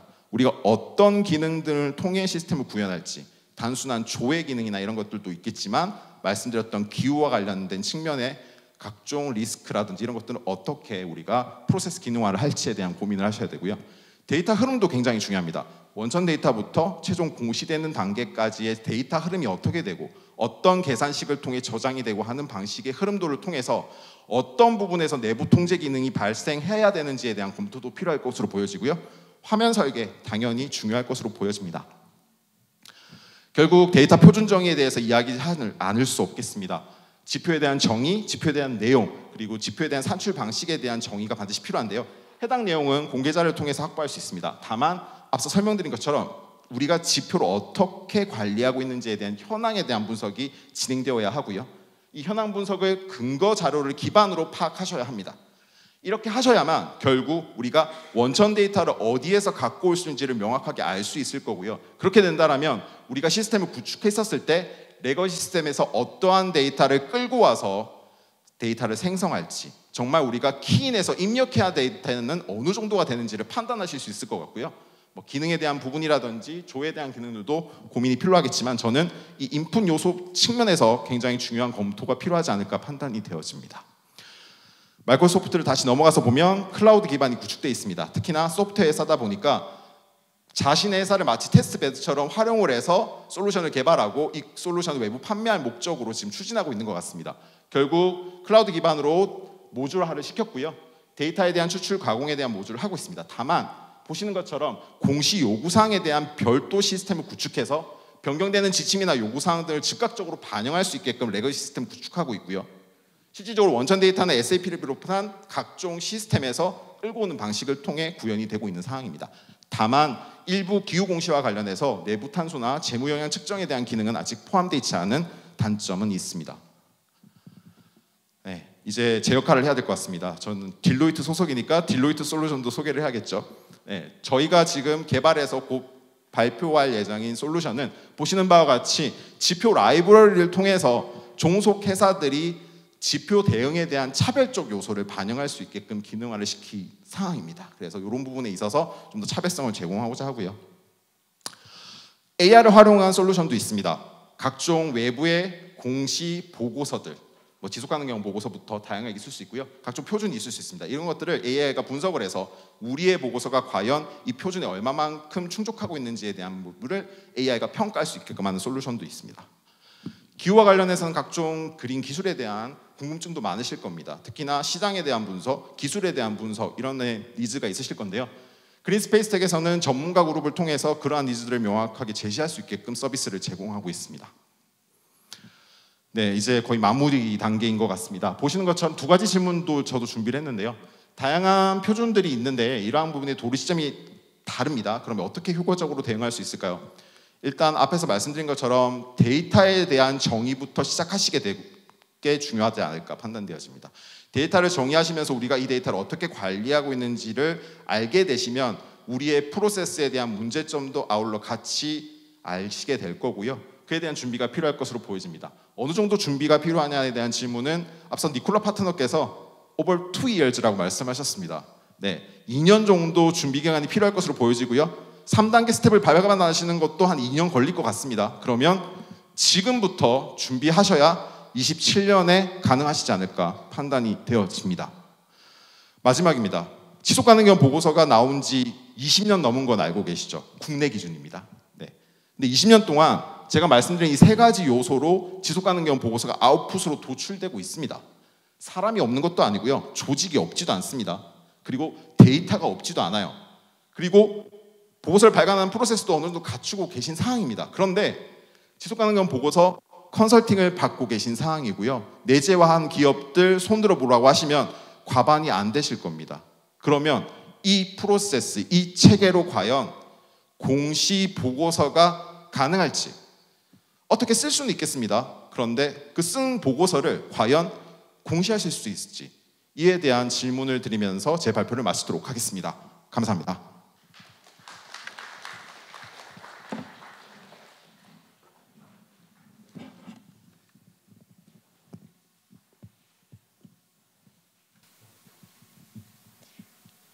네, 감사합니다. 이제 사전 질의해 주신 부분에 대한 답변을 드릴 수 있는 Q&A 시간을 갖도록 하겠습니다. 우선 첫 번째 질문입니다. 의무공시 대상의 비상장 금융사도 포함이 될까요? 금융사에서 KCGS 평가는 받고 있는데 금융이나 금감원 등 감독 당국의 가이드라인이 없어 어떻게 어디까지 대응하고 준비할지 감이 잡히지 않습니다. 라는 첫 번째 질문에 대해서 허규만 파트너님께서 답변해 주시겠습니다. 예, 그 첫 번째 질문과 두 번째 질문을 묶어가지고 제가 답을 드리겠습니다. 뭐 사실 제가 금융위 당국자는 아니라가지고 뭐라고 말씀은 못 드리는데요. 제가 이해하고 있는 그 원칙이라는 게 있습니다. 그 원칙은 사실 저희가 아까 그 발표할 때 제일 첫 번째 말씀드렸던 것처럼 어디까지나 지속가능성 공시는 투자자의 목적, 투자자의 투자 의사결정을 위해서 필요하다라고 말씀드렸습니다. 그런 차원에서 봤을 때 기본적으로는 상장 회사들은 다 포함된다고 보는 게 맞을 것 같습니다. 상장 회사들은 뭐 리츠든 뭐 금융기관이든 상관없이 다 포함되는 게 맞고요. 반대로 금융기관이더라도 사실 비상장사일 경우에는 투자자들이 되게 한정돼 있습니다. 그렇기 때문에 이거는 사실 그렇게 큰 그 관심 대상은 아니다라고 보는 게 맞지 않을까라고 생각을 하고 있습니다. 뭐 예를 들면 미국 같은 경우에는 사실 형태는 다르지만 미국의 SEC 룰은 결국 우리나라가 가고 있는 것과 굉장히 비슷한 형태로 가고 있습니다. 그런데 SEC 룰 명확하게 상장사를 대상으로만 모든 공시 의무를 지금 부여하고 있습니다. 그렇게 답을 드리겠습니다. 네, 두 번째 질문.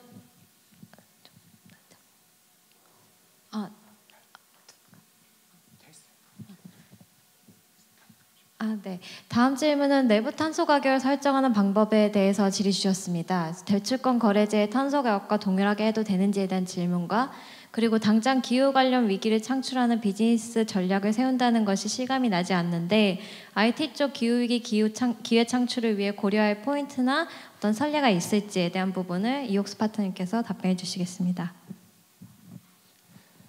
네, 그 내부 탄소 가격은 이제 저희가 이 내부 탄소 가격만을 주제로 관련된 프로젝트를 해보면 우선 이 내부 탄소 가격의 개념을 설명하는데 그리고 그거를 경영진들한테 이해시키는 게 한참 걸리는 것 같습니다. 그래서 이 내부 탄소 가격에 대한 개념을 특히 실무자분들은 먼저 잘 잡으시는 게 중요할 것 같고요. 이게 뭐 배출권 거래제 하의 탄소 가격이냐 아니면 그 외에 뭐 탄소 가격이냐 그럼 내부 이제 감축 수단에 대한 탄소 가격은 또 어떻게 다른 거냐? 이게 개념이 이제 다 있거든요. 그래서 요지는 배출권 거래제 하에서의 탄소 가격을 활용하는 대상도 있고요. 그리고 중장기적인 탄소 가격에 대한 전망치를 활용하는 경우도 있고요. 그리고 내부적으로 그 기업이 보유한 탄소 감축 수단별 톤단 감축 비용의 최대치를 또 활용하는 경우도 있습니다. 그래서 내부 탄소 가격은 기업의 현황과 목적에 따라 다르게 적용을 하는 것이 필요하고요. 이제 사실 이 부분은 굉장히 개념적인 이해와 어떻게 적용할지에 대한 고민이 필요한 영역이라 혹시 관련돼서 정말 고민이 있으신 기업은 별도로 추후에 말씀을 주시면 답변을 드리겠습니다. 두 번째로 이제 기회 관련된 부분 말씀을 주셨는데 이제 이 질문을 저희 박태호 파트너께서 발표하시기 전에 MS 사례가 나오기 전에 주셔서 아마 이제 MS 쪽에서 하고 있는 활동들이 일부 참고가 되지 않을까 싶긴 합니다. 우리는 사실 기후공시 관련해서 화석연료, 뭐 저탄소 관련된 거에 관련이 없고 우리는 뭐 예를 들면 사회나 다른 ESG 이슈는 모르겠지만 기후는 관련해서 공시할 게 없어요. 이렇게 생각하실 수 있습니다. 그런 산업이 많이 있는 것도 현실이고요. 근데 이제 이걸 고민해 보셔야 될 것 같아요. 앞서 말씀드린 것처럼 기후 공시할 때 3가지를 의무적으로 공시하라고 했잖아요. 그럼 우리 회사는 결국은 창이 없어요. 우리는 기후 관련해서는 기회가 없어요. 이제 이렇게 공시할 수 있을지 이제 그 고민을 해보셔야 될 것 같고요. 그러면 우리 업에 특화된 기회가 뭐가 있을지에 대한 고민을 기본적으로는 하실 수밖에 없고 준비는 하셔야 됩니다. 그리고 그때는 항상 이제 이렇게 생각을 해보시면 도움이 되실 것 같아요. 항상 저희가 옛말에도 있듯이 이제 위기는 기회죠. 그러면 예를 들면 IT업이면 IT업이 직면하고 있는 위기가 뭐가 있을까? 기후공시 관련해서 이제 MS에서 준비하고 있는 활동 그리고 본인들을 내부 파일럿 테스터화해서 솔루션을 만들고 그 솔루션에 대한 서비스를 프로덕트 관점에서 제공하는 이런 것들이 하나의 사례가 될 수 있을 것 같습니다. 결국 공시의 핵심은 데이터고 이 데이터를 완결성 있게 수집하는 것에서 IT의 역할이 되게 중요할 것 같습니다. 그리고 조금 길게 보면 AI 시대에 이제 IT 기업들의 데이터 센터가 온실가스 배출, 특히 전력 사용의 핵심이 되고 이 기후변화를 막는 데 가장 큰 이슈가 될 거라는 여러 가지 기사들이 나오고 있는데 이러한 위기를 어떻게 IT 기업 관점에서 기회로 활용할 수 있을지에 대한 고민도 계속해서 진행하시는 것이 중요할 것 같습니다. 네, 감사합니다. 그리고 추가적인 질문은 단일 중대성과 이중 중대성에 대한 차이점 그리고 기후위기 공시 의무화로 경영진 설득한 당위성은 성립이 되었으나 주체적이고 효율적인 ESG 경영 변화를 위해 촉구해야 할 때 우호적으로 받아들일 수 있는 보고 팁이 있을지에 대하여 박준호 파트너님께서 답변 드리도록 하겠습니다. 우선 단일 중대성과 이중 중대성에 대한 차이점은 이중 중대성은 환경 사회적인 영향도와 재무적인 영향도를 동시에 고려하는 거고요. GRI 기준에서는 물론 경제적인 부분을 언급하고 있지만 실제로는 사회 환경적인 영향도, 결국 우리가 하고 있는 경영 활동이 외부에 어떻게 영향을 미치는지 환경 사회적으로 그리고 일부 경제적인 측면까지 고려해서 그 영향도를 인사이드 아웃 관점에서 설명을 하는 부분이고요. 그리고 IFRS는 반대입니다. 오히려 외부의 각종 ESG 요구사항 등이 실제로 우리의 재무적인 영향에 어떤 부분을 주는지 그리고 어떤 이슈가 그러한 영향성에 있는 것들인지 그 영향도가 큰지를 판단하게끔 돼 있고요. 결국 아웃사이드 인, 외부의 변화가 우리의 재무적인 인사이드에 영향을 주는 부분들의 중요도를 판단하는 거고요. 그 두 가지를 모두 고려한 게 이중중대성입니다. 그리고 이중중대성은 ESRS, 그러니까 CSRD를 준비하시는 기업들이 적용을 하셔야 되는데 아마 이중중대성을 대다수 그냥 포멀하게 쓰시지 않을까라고 판단되어집니다.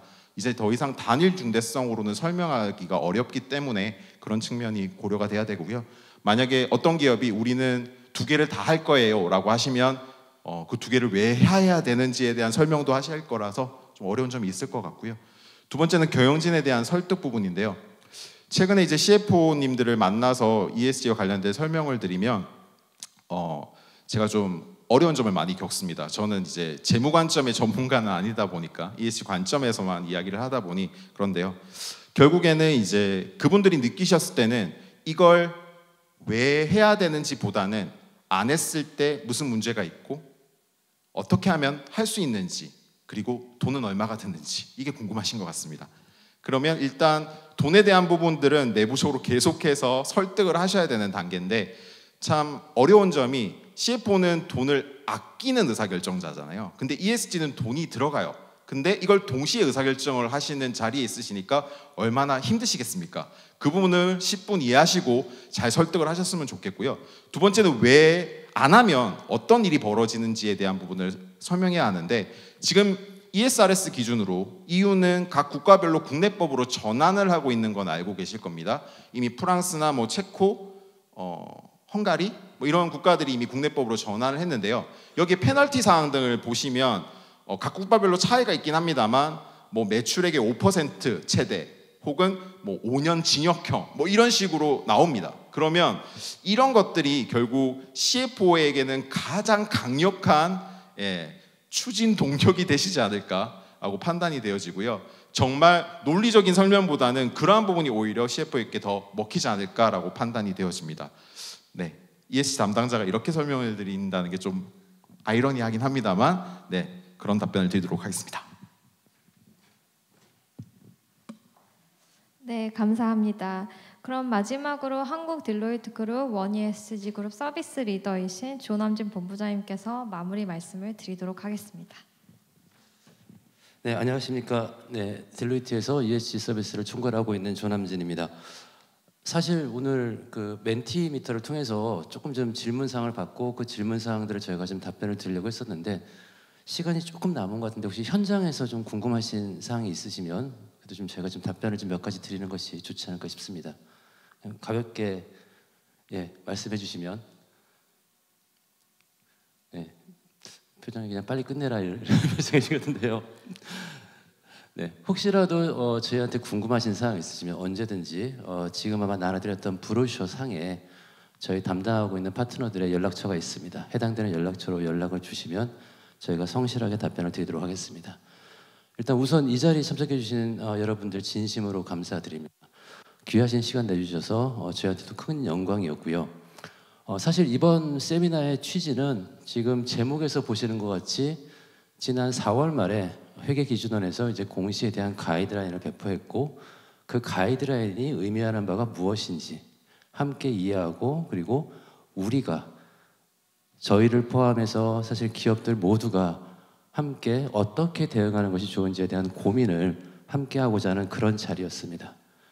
사실 저희 같은 경우에는 이미 국내뿐만 아니라 해외 여러 가지 공식 가이드라인에 대해서 고민하고 있고 이러한 가이드라인을 우리 기업들에게 어떻게 잘 설명드리고 준비할 수 있도록 도와줄 수 있는지에 대한 고민도 많이 하고 있습니다. 특히 우리 기업들 입장에서 보면 니콜라 파트너께서 말씀하셨던 것처럼 영국 같은 경우는 2년 이상의 준비 기간이 필요하다라고 얘기를 하고 있고 특히 이제 국내 지속 가능성 공시 기준이 유럽의 공시 기준에 비해서 조금 완화되었다라는 부분들이 좀 또 있다 보니까 결국 우리 입장에서는 국내와 해외를 하기 위해서 두 번 투자를 해야 되는 것은 아닌가 많은 고민들이 있을 거라고 생각하고 있습니다. 이런 고민들이 있을 때 사실은 해당되는 고민들은 정말 실무에서 나오는 그런 고민들인 것 같거든요. 그런 고민들을 저희가 함께 고민하고 함께 해결 방안을 찾을 수 있는 기회를 주시면 저희는 더없이 영광이라고 생각하고 있고요. 결국 그런 고민들을 또 저희가 함께하는 그 과정에서 저희 역량도 키우고 또 기업들에게 도움이 될 수 있다라고 한다면 더없이 큰 기쁨이 되지 않을까 생각을 합니다. 다시 한번 오늘 이 자리에 참석해 주신 여러분들 진심으로 감사드리고요. 그리고 아마 자료는 저희 QR코드를 통해서 이미 배포를 해드렸고 혹시 뭐 별도 이메일을 통해서 좀 받고 싶으신 분이 있으시다면 말씀드렸던 연락처로 브로시장에 있는 연락처로 저희한테 말씀을 해주시고 아마 오늘 지금 세미나 내용은 저희가 지금 촬영을 하고 있습니다. 그래서 해당되는 내용도 저희가 유튜브라든가 여러 가지 채널을 통해서 공개할 예정이니까요. 많이 참고해 주시고 앞으로 한 2, 3년 동안 정말 큰 변화가 있을 수 있습니다. CFO한테 어떻게 얘기하지? 저는 그 생각만 지금 마지막에 드는 것 같은데 함께 고민하고 함께 좋은 방안을 찾았으면 좋겠다는 말씀 드리면서 네, 즐거운게 귀가하시고 또 내일 휴일인데 즐거운 시간 보냈으면 좋겠습니다. 다시 한번 감사드립니다. 고맙습니다.